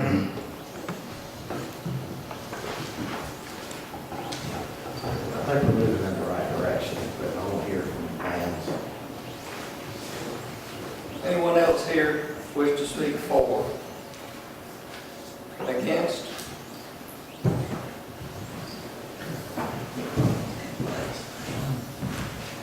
RC, you have a pointer, don't you? Yes, sir. It may be beneficial to these folks. Good afternoon. My name is Craig Glenn, representing families on the north side of the south side. For informational purposes, I understand what he's talking about, but I also have discussed with my commissioner, and he understands how our family feels about it, because we own property on both sides of this project. And one of our biggest concerns in the family was, when we first started dealing with this, the county made us understand that they would work with us as taxpayers and not try to take advantage of us. So my point being, Commissioner, I appreciate you asking him those questions, because to me, it keeps coming up like, well, we could do this with the property and we could do this. You don't go buy a car without knowing whether it can go or not. So just like you brought that property, if you did your due diligence, you would already know what you can't do and can do. So to me, it seems mighty hard to understand how you operate a business without doing the due diligence. You see what I'm saying? Now, I want the county to make money because I'm in this county. Anything the county make, I can pay less tax.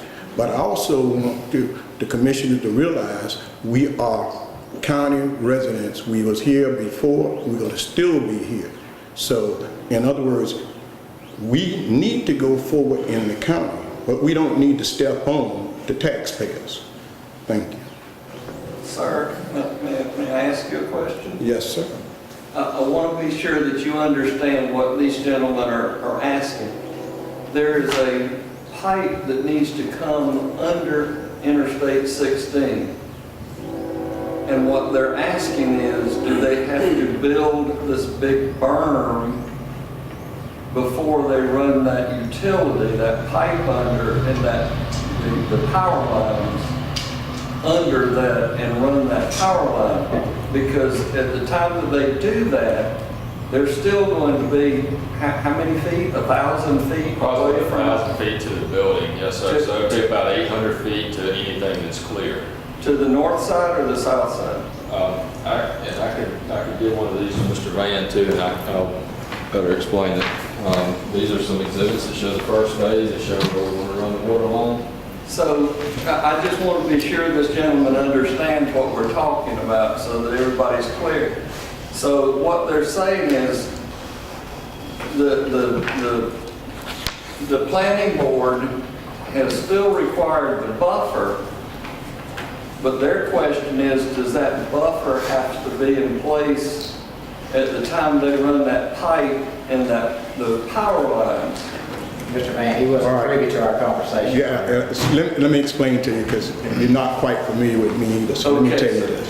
My name is Craig Van. I spent 38 years working as an operation manager of the oil refinery. I understand this. Okay, all right. Now, what I'm wanting to be is, I want it on record, so that once this gentleman and his company do what they do, if they do, like our movie theater and our other past projects, I want it to be in record to say that the property owners that's adjacent to this was against this. You understand? Now, I understand he don't want to put out no more money than he have to, and that's business. I understand that. But I also want the commissioners to understand we are taxpayers, so protect us also. You know, don't give away the house to get a chicken that never laid an egg. That's all I'm saying. But I do understand with what we haven't done, with what has been done by the planning board, you're okay with that, is that correct? That's correct. I want to make one clarification too. There's no fence that you're interested in seeing. Oh, no, I don't need no fence. A fence don't do nothing. See, and I was at the planning board meeting too also, and we had a lot of them. But the point is, if you live on 16 or near that area, and then the parkway, the gentleman say, well, there's no houses along there. We got this certain way that we operate our family. And if you look along the drawing, you see some area where some trees are already been cleared out.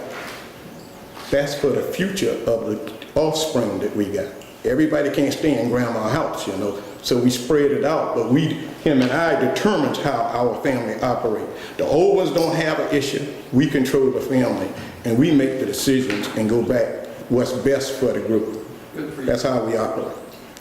Well, I'll tell you what works best in all scenarios is for us to be able to come to a situation where you're satisfied because we want to treat you properly. That's right. And then also where business can move forward, and that's our goal. So that's what we've attempted to try to get to. I understand that. And I want you to understand that we're not against forward movement. Yes, sir. But we do want good forward movement, something that we can say, when he got a problem, he can come talk to us and we can talk. You know, we don't have to fight each other just because he eating one kitchen and I eating another.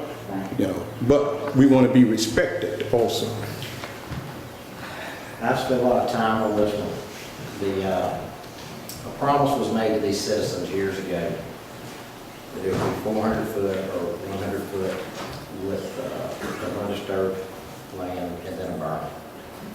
In conversations with you think the berm would be about 50 foot approximately? Based on the zoning condition, it would take approximately, 53 feet. It's a 5-foot top, 12-foot tall, 2 to 1 side. It would take 53 feet to build it. Because the direction I'm going is, in order for us to keep our word, a berm would have to be constructed at that 100-foot mark. If that takes another 50, 53 foot, I can agree that the berm doesn't need to be built now, but prior to construction on that north side, or as construction is ongoing, it would need to be constructed at that point. Not for utility purposes. But then, from that point, then you need 40 more foot for the utilities. Yes, and we have thought that part out where we could place the utilities. Actually, the water line would be 160 feet from the property line, so that leaves you 100 feet for your buffer, 50 plus feet for your berm. Put your water line in, put your power in, and then Right. you can My make the discussions interstate. with Mr. Van and his family, they're okay with that. Okay, and I think the motion should read so that staff is clear that before anything is constructed within 400 feet of any building that is constructed within 400 feet, that's when the berm has to go in, right, RC? Yeah, that would make sense. Okay, because then that would give us latitude with the utilities, as I think your suggestion, Commissioner Floyd. And we're just trying to get everybody on the same page where everybody's satisfied here. That's a completely off the wall question. I haven't read this word for word and trying to analyze it in a legal way. I guess it's being assumed, or is it really specifically, can the berm not be in the 400? No, it That's legally the way it's cannot. written? It has to be 100 foot undisturbed, Okay. and then the berm be constructed outside of the 100 feet. That would have been helpful. So we have The berm 100, could have been in the 400. then 50, and then about a 40-foot easement from utilities. So as you said, the utilities would be about 160. The water line would be 160 feet from the property line, the power would be 170. But you don't have to specify all that. No. And Mr. Mann, you're good with that?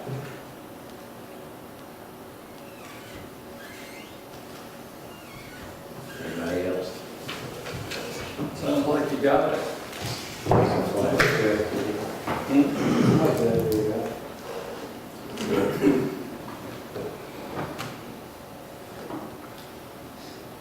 You ready? I'll have a comment. Okay.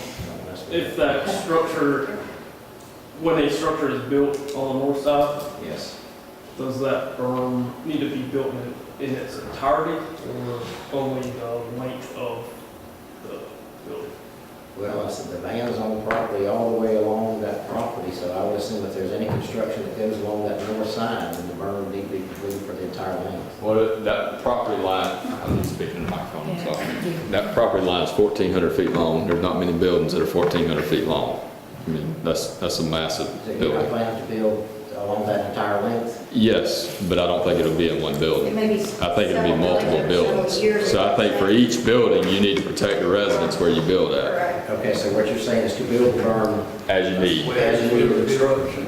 as part of the construction? Yes, I sir. understand that. So, I mean, and I know that they have houses now at the first three parcels. So if the first building occupied the length of all three of those parcels, then that berm would have to go up. You build another building, even though there's not a house there, you still got to put a berm up to protect what is residentially zoned. That is That's right. typically how it's done, That's right. is to follow the building.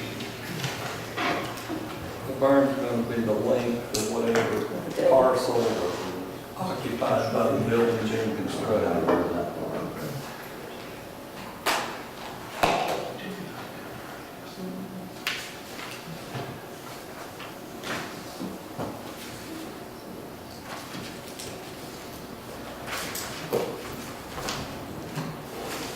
Everything like that. Anybody else? Sounds good. Make a motion that on this issue, we go with planning board recommendations to address the buffers along the north side and leave it at 400 foot or 100 feet with the berm. Point two, the buffer along the south side of the property, reduce the buffer to 50 feet undisturbed, and then eliminate the buffers along I-610 and Old River Road. With one addition, the berm will be constructed prior to development within 400 foot of the north side of the property as buildings are constructed.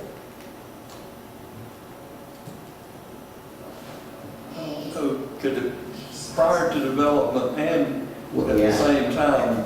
Not prior to, along with the development of the north side of the property. In conjunction with? Yeah, conjunction with, yeah, that's the better word. Allowance for utilities And allow for the utilities, to be constructed. right, to be constructed within that. Right. Prior to, Is that clear, Steph?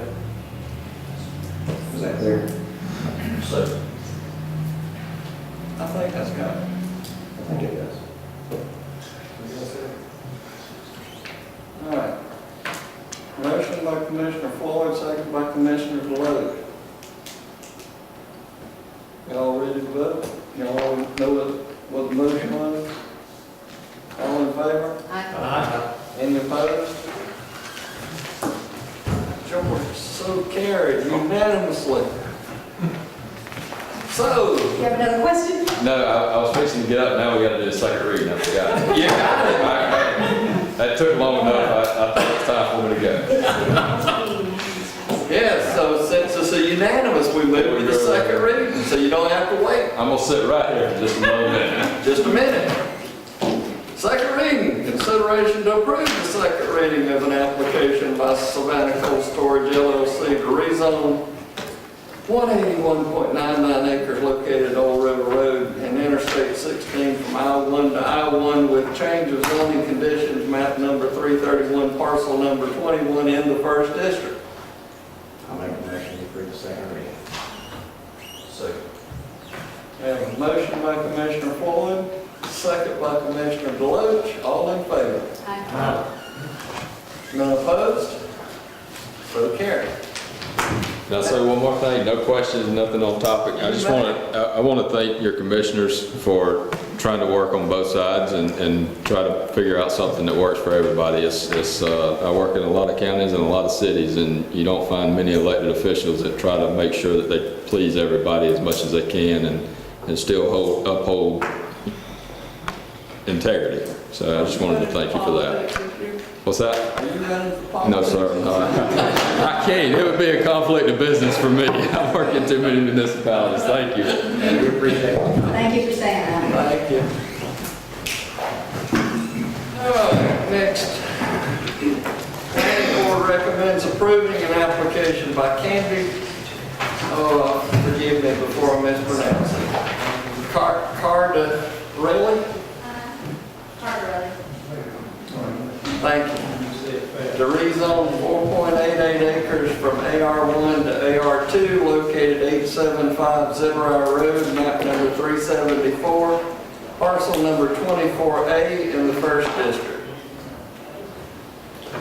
Mr. Chairman, this instance is similar to item number 1. The plat was brought before me to be signed and ended up being less than 5 acres and needed to be rezoned. So, plat looks good for the AR2 district. They've had health department approval, and it's just waiting on my signature. Planning Board recommended approval.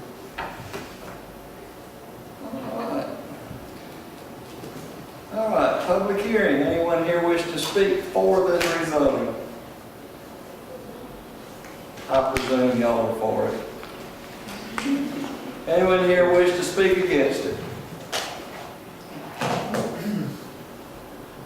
All right, I'll close the public hearing. First district.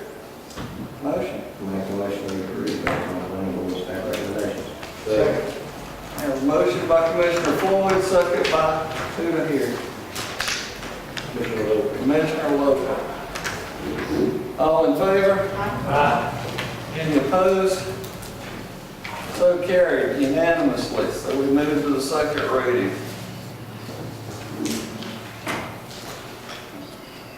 Consideration to approve the second reading of an application by Candy Cardarelli to rezone 4.88 acres from AR1 to AR2 located 875 Zebra Road, map number 374, parcel number 24A in the first district.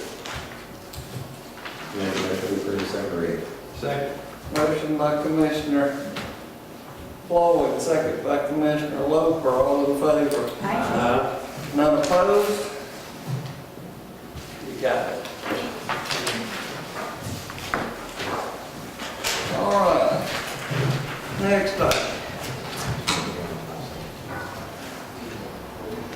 Planning Board recommends approving an application by Ryan Sanders, Beltline Energy, for a conditional use to allow for a solar farm located at 1734 Old Louisville Road, map number 210, parcel number 4 in the 3rd district. Mr. Chairman, Mr. Sanders is requesting a conditional use for the solar farm. Planning Board recommended approval along with a 50-foot undisturbed buffer.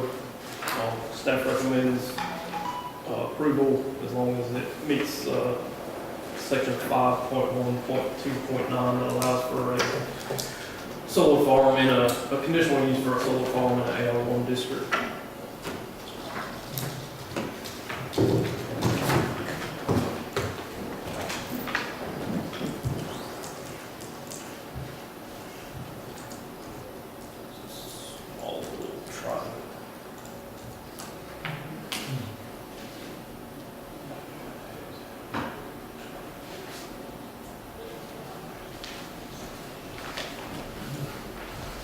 All right.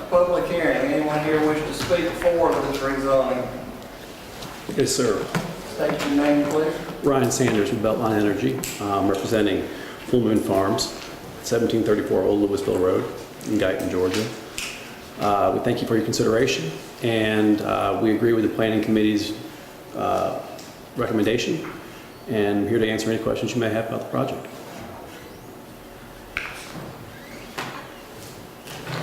Anybody have any questions on each other?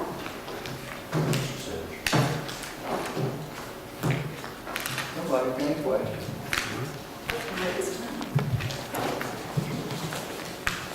Bet you not. Anyone else for? Anyone against?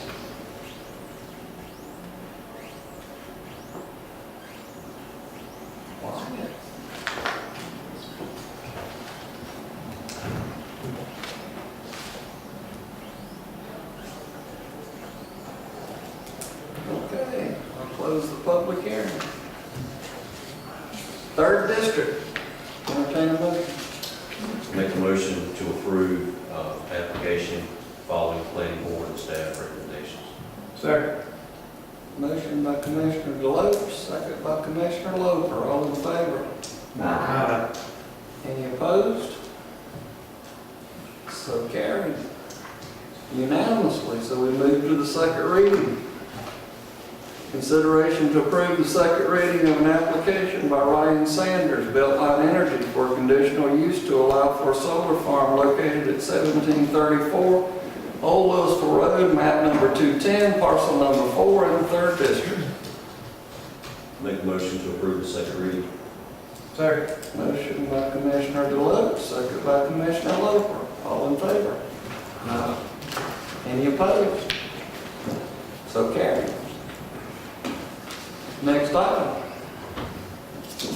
Planning board recommends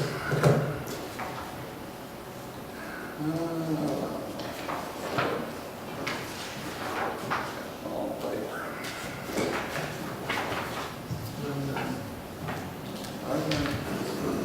Somehow I got something out of order here.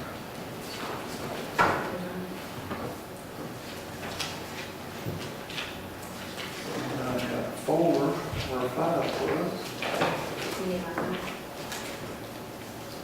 Two different locations, I think. Yeah. Yep. Name on it. This is the different road. Yeah, she's got. The location is sold. Okay, I got you. We got it. Planning board recommends approving an application by Ryan Sanders, Beltline Energy, for a conditional use to approve a solar farm located off of Clio Kildare Road, map number 309, parcel number 23 in the 3rd district. Mr. Chairman, this is a similar request as the previous item. Staff recommends approval.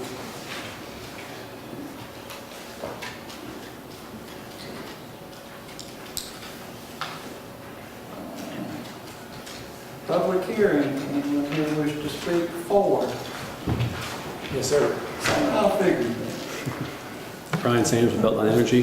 Thank you again for your consideration. Once again, we agree with the staff recommendation. I would like to say that, as always, in any county that we do business in, we'd like to accommodate to the fullest extent possible. There was some concern about this particular project. I was contacted by Commissioner Deloach. He raised some concerns that we were able to quickly address with our engineering team, and were able to accommodate. And on this particular project, the commissioner requested that we provide a 200-foot buffer between the road and the fence off of Clio Kildare Road. Additionally, he requested that 50 feet off of the road, we install a vegetative buffer that is 100% opaque. We discussed using Iliagnus, evergreen. I stumbled on that a couple of times today already. And these, a varietal between 1 gallon and 2 gallons that will reach maturity in 18 to 24 months. At maturity, they are 8 feet tall. And so this would provide a 100% opaque vegetative buffer that would completely inhibit any view of the solar farm from Kyle Kildare Road to help improve the aesthetics. And we're willing to accommodate, and it additionally, there was some concern raised that potentially fire trucks or county vehicles could not reach the interior of the property. And we were able to run some additional analysis with our engineers, and we are going to shift the project to the east so that the existing logging road remains in place and providing access as it does currently, such that emergency vehicles can reach the interior of the property if necessary. You don't foresee any problem accommodating that request. So with that noted, once again, I'm here to answer any questions you guys may have. One question that I had, just say 5 years down the road, there's a drought. Say there's lightning strike, say a fire breaks out in the middle of the solar farm. Sure. Panels catch on fire for whatever reason. Environmentally, I mean, I know this is new, but to the environment, to the air, do the local subject property owners need to evacuate immediately? Is there a lot of this is an approved technology in the state of Georgia, but our panels are composed of silicone and glass. Silicone is sand, so there's no perceived health risk or health hazard associated with these panels that we are aware of or the state of Georgia is aware of. Additionally, each one of these panels and racking foundations is grounded internally, so it essentially acts as a giant lightning rod, which would ground the energy immediately. So this is at less risk than your typical timber forest would be of catching fire. And again, the array itself is completely contained within a chain link fence. So solar is perceived to have a low hazard for fire risk.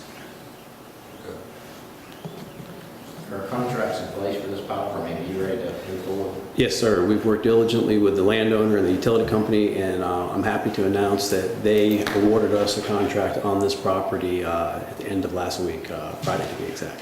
What's the output for the two different you have out? This particular array will be 1.5 megawatts, and the previous one will be 1.7. The previous one has not been awarded, although we have been put on the short list. Well, I'll use this opportunity to say again, I know that in this particular instance, this is in Commissioner Deloach's district, and I know he's attempted very diligently to work between the residents of the area that have concerns and the business, and I appreciate both parties attempting to be reasonable and you guys be willing to make concessions in order to be good neighbors. Absolutely. We're going to be here for a long time, and we'd like to get off on the right foot. And likewise, we very much appreciate the commission and Commissioner Deloach especially reaching out and having a collaborative conversation such that we can reach what we believe is a positive resolution. So thank you again for your consideration.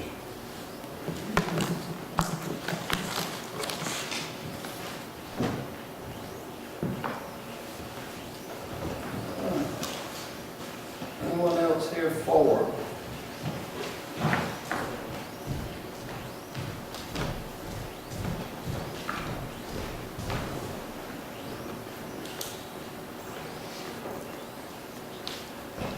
Hello, my name's Curry Mingledorf, and I'm here this evening really in a modest attempt to honor my father and my mother. This property was my father's property, and his grandfather's before that, and his grandfather's before that. And I just wanted to provide a little context for you as to why my mother would want to do this. My father was raised for a good bit of his life in this little 3-room shack. If I could just approach and pass that around, please, sir. And when he graduated from high school, he enlisted in the Army and served as a combat medic in Korea. And when he returned from Korea, he married my mother and moved to Athens and stayed there. They had 7 children. I'm number 5 of the bunch. And he worked his whole life at Sears Roebuck selling appliances and died about 6 years ago, leaving my mother a widow, of course. And I'll pick that up in just a moment. But she has, my dad, it was important to my dad to keep that property. And to some degree, he's wanted to be a good steward of that and has not always succeeded. One of the ways that he attempted to do that was to grow timber on the property.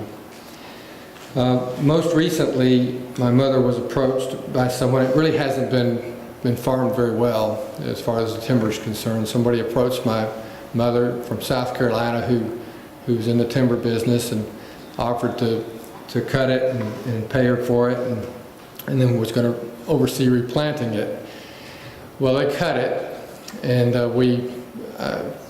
she just didn't get near as much money as she thought she would get. The Georgia Forestry Commission did a stump cruise and determined that she was short, it looks like about $75,000, and she doesn't have the money to replant it, and she doesn't really have the energy and the stamina. She's not very mobile to pursue it. And but she would like to keep this property. Every year, of course, she gets a bill for the taxes. When Mr. Sanders' company approached her, she was very interested in a couple of aspects. One, that it provides an opportunity to supply clean energy to this part of the state. And the other, of course, that since she didn't have the money to replant, that the property could still be put to productive use and that she could earn enough of an annual income to take care of the taxes and a little bit more than that. And so I was asked to come and just to say a piece. I drove 4.5 hours to get down here, and I got to be back at work tomorrow morning. I'll go back to Winder and go back to work. But I would just ask that this commission please just recognize that in this case, from everything I can tell, there's a land use plan in place, there's a zoning ordinance in place that was created pursuant to the land use plan, that everything's been complied with as far as I can tell. I also am very grateful for Commissioner DeLoach's willingness to be concerned about this and to attempt to bring different interests together. I'm grateful that Mr. Sanders and his firm understands my mother's desire to be a good neighbor. And the folks, I understand there may be some folks who are concerned about the development. These folks are my distant cousins, and I don't really know them very well. I would love to know them, love them better, and know them better. And but that's all I have to say, and then I'll pick up my picture. If anybody has any questions, I'm happy to answer them. What was your father's name? His name was Louis Edward Mingledorf. Thought maybe I might have run across him, but I don't think. And my grandfather was Curry Mingledorf the first, and I'm the second. Thank you for taking time to come, sir. Yes, sir. Thank you. Anyone else here wish to speak for? Against?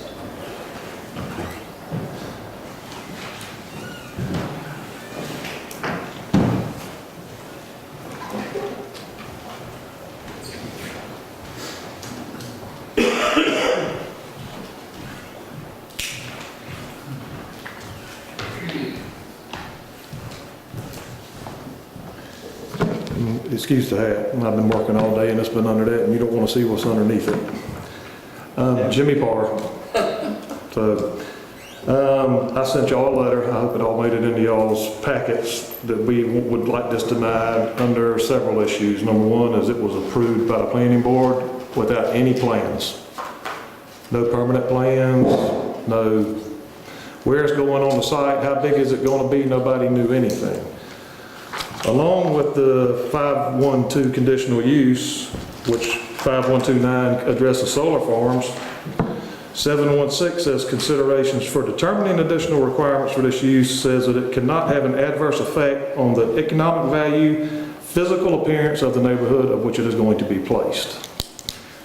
Which I don't know if y'all seen the one on Clyde Stillwell, but they are a physical mess. I have been in touch with Commissioner Deloach, and we've talked about some setback issues to address that. B is physical environmental effects. I don't know if y'all can tell by looking at that picture, there is a feeder branch running right down the middle of that property. And from that logging road that he addressed to moving east is the most sloped portion of that property.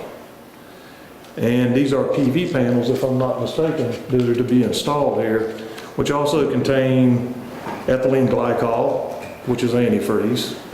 There will also be hydraulic oil in them. There will also be something to operate the motors which will drive them to track the sun. So even though we went somewhere on the setback issues and the visual effects of this, there are also several EPA stuff that needs to be addressed. And also whether they have addressed this with the fire department. I sent y'all a UL listed study on firefighting hazards with this thing. And it includes everything from these panels are charged backwards. So even if they're grounded, you go in there and some wires melted off somewhere and somebody touches it, this panel's live. I don't care what kind of switch you pull at the road. You touch a raw wire in there, you're going to get shot because the panel produces power.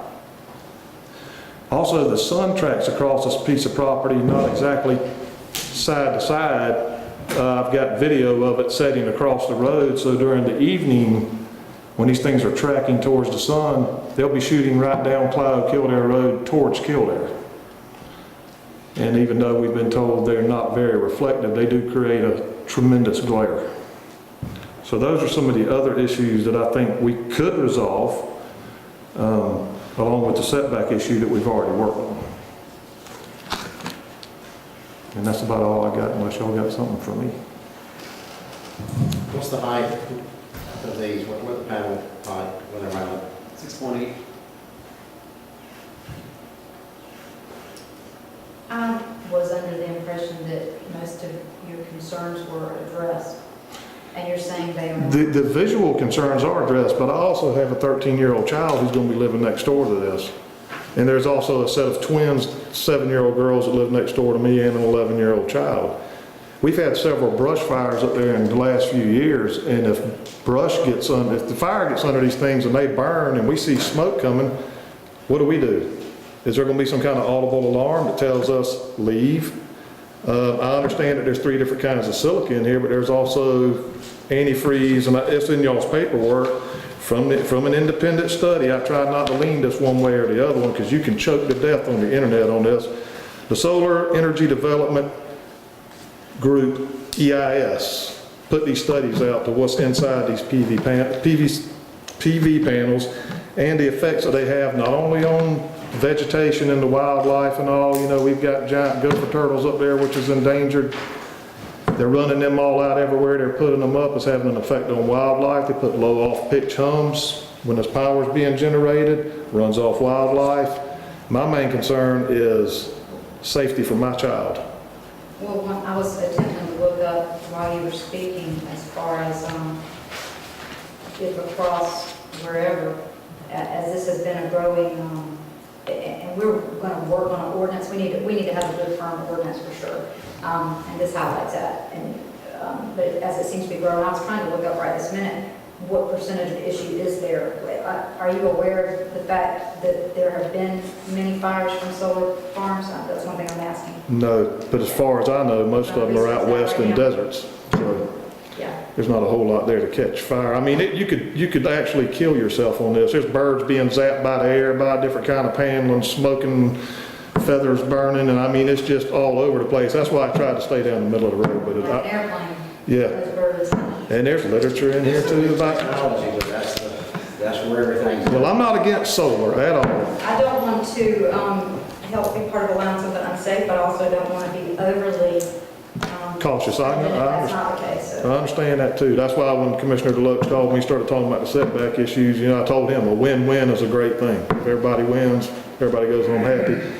And I'm not trying to do this, like I said, it's got a lot to do with that. My mother died last year, and the little picture he passed around of where his granddaddy grew up, well, I'm now in charge of the house his granddaddy's granddaddy grew up in. So it lies directly across the street from this. It was built in 1850. I will say this, upon doing a quick search based on what you're saying, it does appear that most of the media coverage is about bird issues. Now, is that on reflective panel? There's mirrored panels and then there's absorbent panels. So the bird problems, if you don't mind, I'll explain. There's two different types of solar. There's PV solar, photovoltaic, and then there's concentrating solar. Concentrating solar is using mirrors to concentrate, you know, a large amount of sun into one area, and then that, I'm not exactly sure how it works. It's a steam generator, basically. It's concentrating the sun. I have to say, I'm not familiar with it. It's not approved in Georgia. It's used out west. It's not something that we've ever considered installing in Georgia.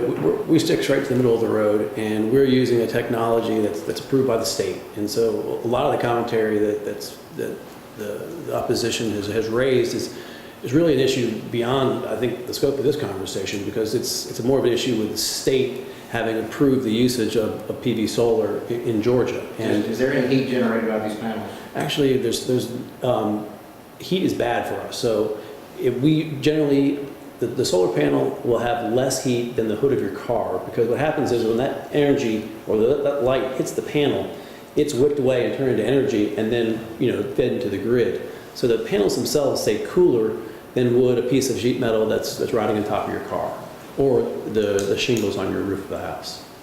So basically, a lot of the safety those safety concerns have been met by the industry in requiring how these things are built. Is that not right? Absolutely. I mean, that's what this is saying. It's saying that fire concerns are extremely rare as a result of anything to do with solar. Absolutely. We built to code, the electrical code. We also built to the requirements of Southern Company and Georgia Power. I don't want to dismiss the concern, but I want to verify. I understand. Well, most of the fire concerns were from roof-mounted solar panels in houses. But, you know, I don't know how, like I said, out west where most of these things are, there's not just sand. You don't have a lot of brush fire issues out there. And we've been so dry, which we haven't been this year. But to say the environmental issue shouldn't be a concern of mine, a concern of the state, no, I have to live next door to it. They are a concern of mine. So, I spoke with an individual from Georgia Power earlier today that specializes with the solar power. And I asked him about fires, and he said that he really wasn't aware of, in this area, a lot of fires. So he said there really wasn't much record of that. But he stressed to me that as far as the makeup of it being plastic, silicone, and metal, which that's really all he discussed, he didn't see it as being a very big hazard, because he mentioned that they don't get extremely hot because they generate the heat, the energy back out. And I haven't looked at the other solar farms. I mean, he said the grass is supposed to, I think, be cut every 2 weeks, or... We keep it less than 18 inches. The bottom of the panel is anywhere between 18 and 24 inches, depending on the grade of the land is rolling. If the grass grows above the bottom ledge of that panel, we experience shading. And shading reduces production. And reduced production is reduced return on investment. So we make sure that the grass never reaches above 18 inches. And we're able to achieve that through a vegetative management protocol that we've refined in the state of Georgia. We have it deployed in counties all surrounding Effingham County. And we use a maintenance routine 3 times a year, and we use herbicide under the drip line of that panel in order to retard growth in any kind of climbing or invasive species that might blow in. And we use a Bermuda seed mix. Okay. Well, the other point you brought up was a good point. I didn't think about that earlier. Saying that in the afternoon, solar panels will be facing the road.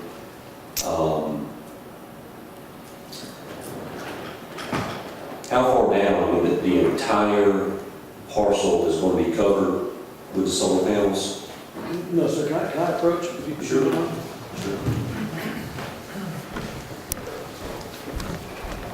This is what we initially submitted. It's a layout, and this is the configuration. So they're actually going to follow us back. New configuration, you see we're going to make, we're going to start 200 feet back. Because we're talking back in this corner. They all, reflection is terrible for us. Got you out past dinner time? So where these panels or the wafers inside are designed, it's almost stuff where anything that hits, Mr. it's Chair. refracted back in so we can keep up with the distribution. This needs to be on the microphone, trying to let you know everything you say needs to be on the microphone. This is the, This needs to be on the microphone. excuse me. I apologize. Because we accommodated the request of the commissioner and we hope to satisfy the concern of the opposition, we are going to move this boundary here to the west. This will make the system, instead of east-west orientation, will be a north-south skinny rectangle. Right. And we're going to be 200 feet off this road. At the 50-foot marker, we're going to have a vegetative buffer that's 100% opaque. So we feel very confident that this satisfies all glare concerns. I mean, these are the same panels that are being installed at airports that are FAA approved. In some scenarios, we have, built in proximity to an airport. We've run Sandia glare analysis, and we found in previous scenarios, if you're back this far off the street when you have, the timber on either side, that glare is not an issue because it doesn't have a chance to refract to the street. And in any event, reflection is actually, the reflectivity of a solar panel is less than you'd find on your typical body of water. So as you drive by any pond in the county, you're going to experience more reflectivity off of that water than you would these panels. Well, what is this trees Yes, sir. up here? So all in here, so this would not be changed, there would not be solar panels there? No, sir. We're going to be all contained on that cleared portion to the West of the logging road? How much is this? So if we cover this for another vegetative buffer, but that'll have cloud killdeer in the afternoon to cover, right? Because there won't be panels up here. If panels are facing here, we've got another buffer here. It seems that there's So already... that should be, Your only danger would be in the evening anyway.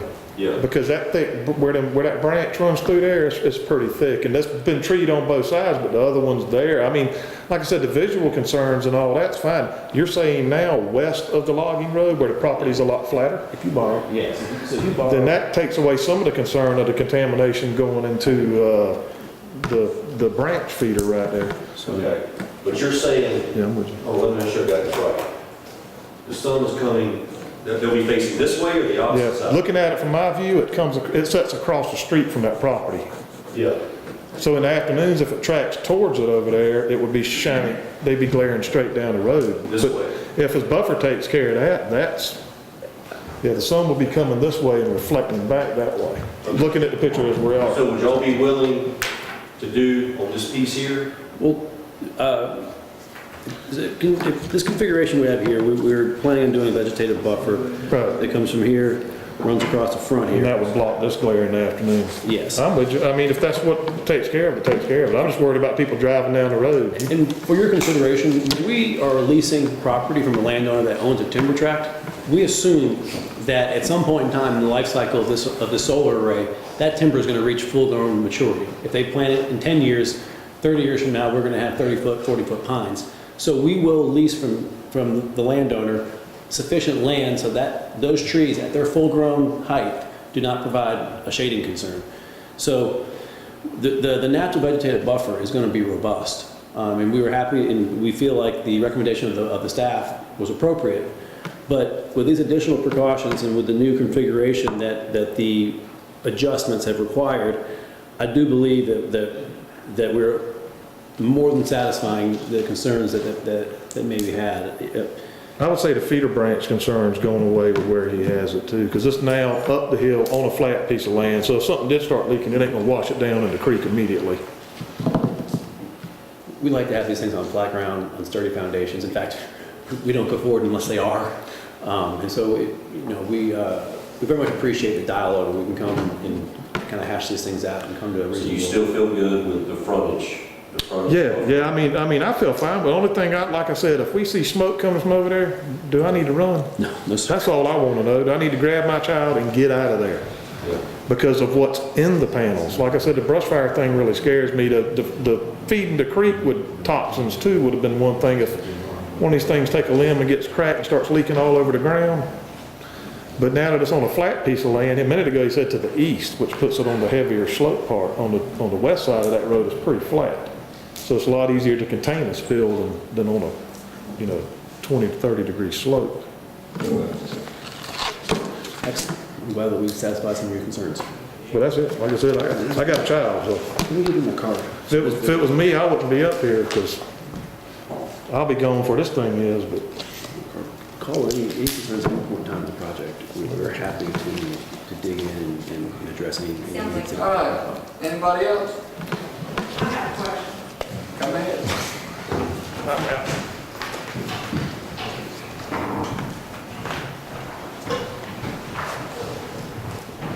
I'm Suzanne Parr, and I'm speaking for my father, Richard Hilton, and I just have a question about the buffer.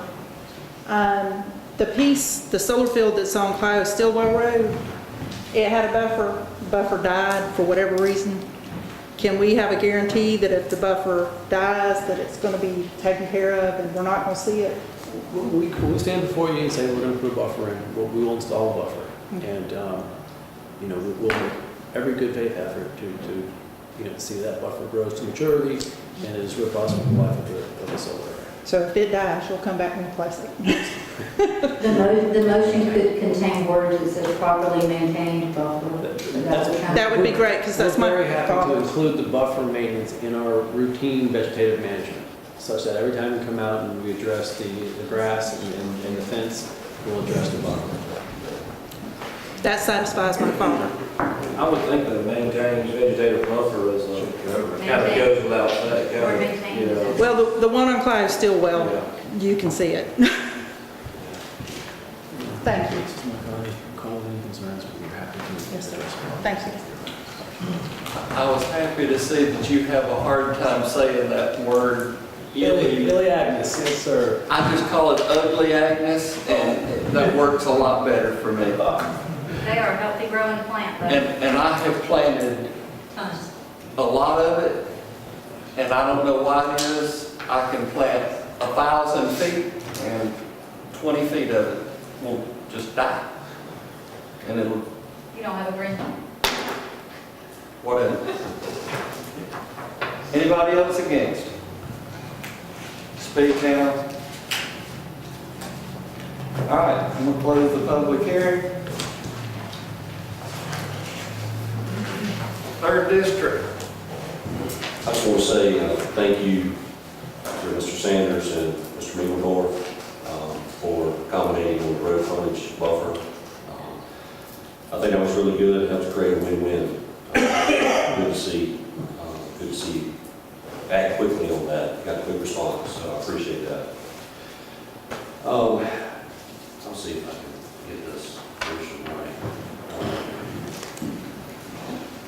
I will make a motion to approve this request with the following stipulation.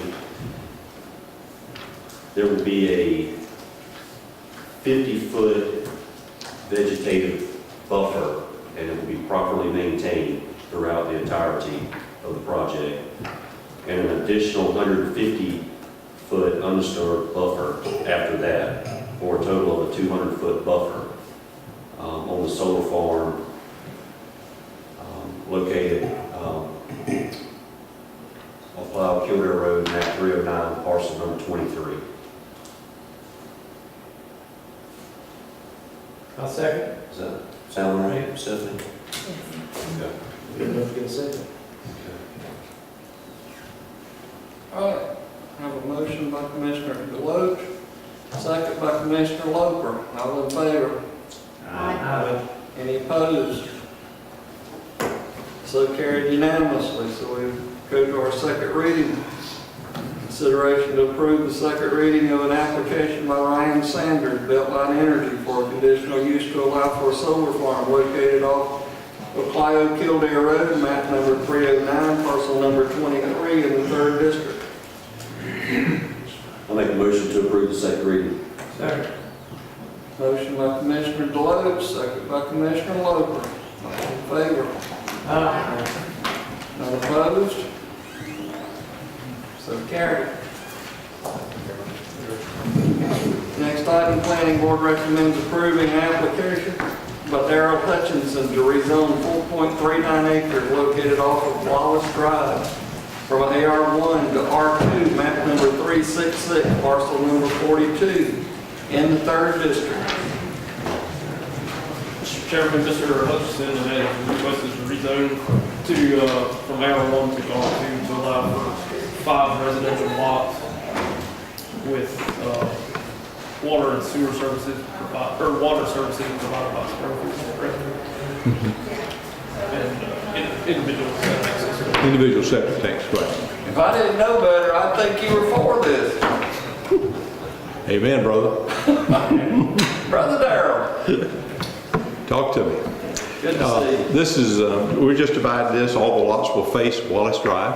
It's directly across the street from the railroad track. We're going to divide them up into approximately 1 acre lots. And the property behind it has already been checked for septic tanks, approved for septic tanks by the health department. And that's it.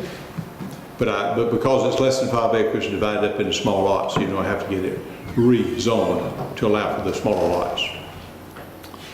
How did you get the planning board to approve this? No questions asked, sir. Oh, okay. It was done perfectly. Anybody else here for this? Anybody against it? All right. 3rd District. Make a motion to approve the application with planning board recommendations and staff recommendations. Second. Well, you know you got 3 votes. Thank you. It's nearly a majority. I got a motion by Commissioner Deloach, second by Commissioner Jones. All in favor? Aye. Any opposed? So carried unanimously. So we move to the second reading. Consideration to approve the second reading of an application by Darrell Hutchinson to rezone 4.39 acres located off of Wallace Drive from AR1 to R2, map number 366, parcel number 42 in the 3rd District. Make a motion to approve the second reading. Second. Motion by Commissioner Deloach, second by Commissioner Jones. All in favor? Aye. None opposed? Very good. Thank So you. take note. I wanted to drag it out. I know you did, but it's getting late. I know y'all want to get home. Hey, So. did y'all, Hey, this is early. y'all notice that we have a second reading the same night when it's I was wondering when you started doing that. That's great. We did that just for you. Excellent. Well, see, I'm last on the agenda, so now you can all go home. If the vote's unanimous, we're able to do the second reading on the same night. If the vote's unanimous, that's the key. The Bible says the last shall be first and the first will be last. Amen, brother. Thank y'all. Does it apply in your case? Okay. See you there.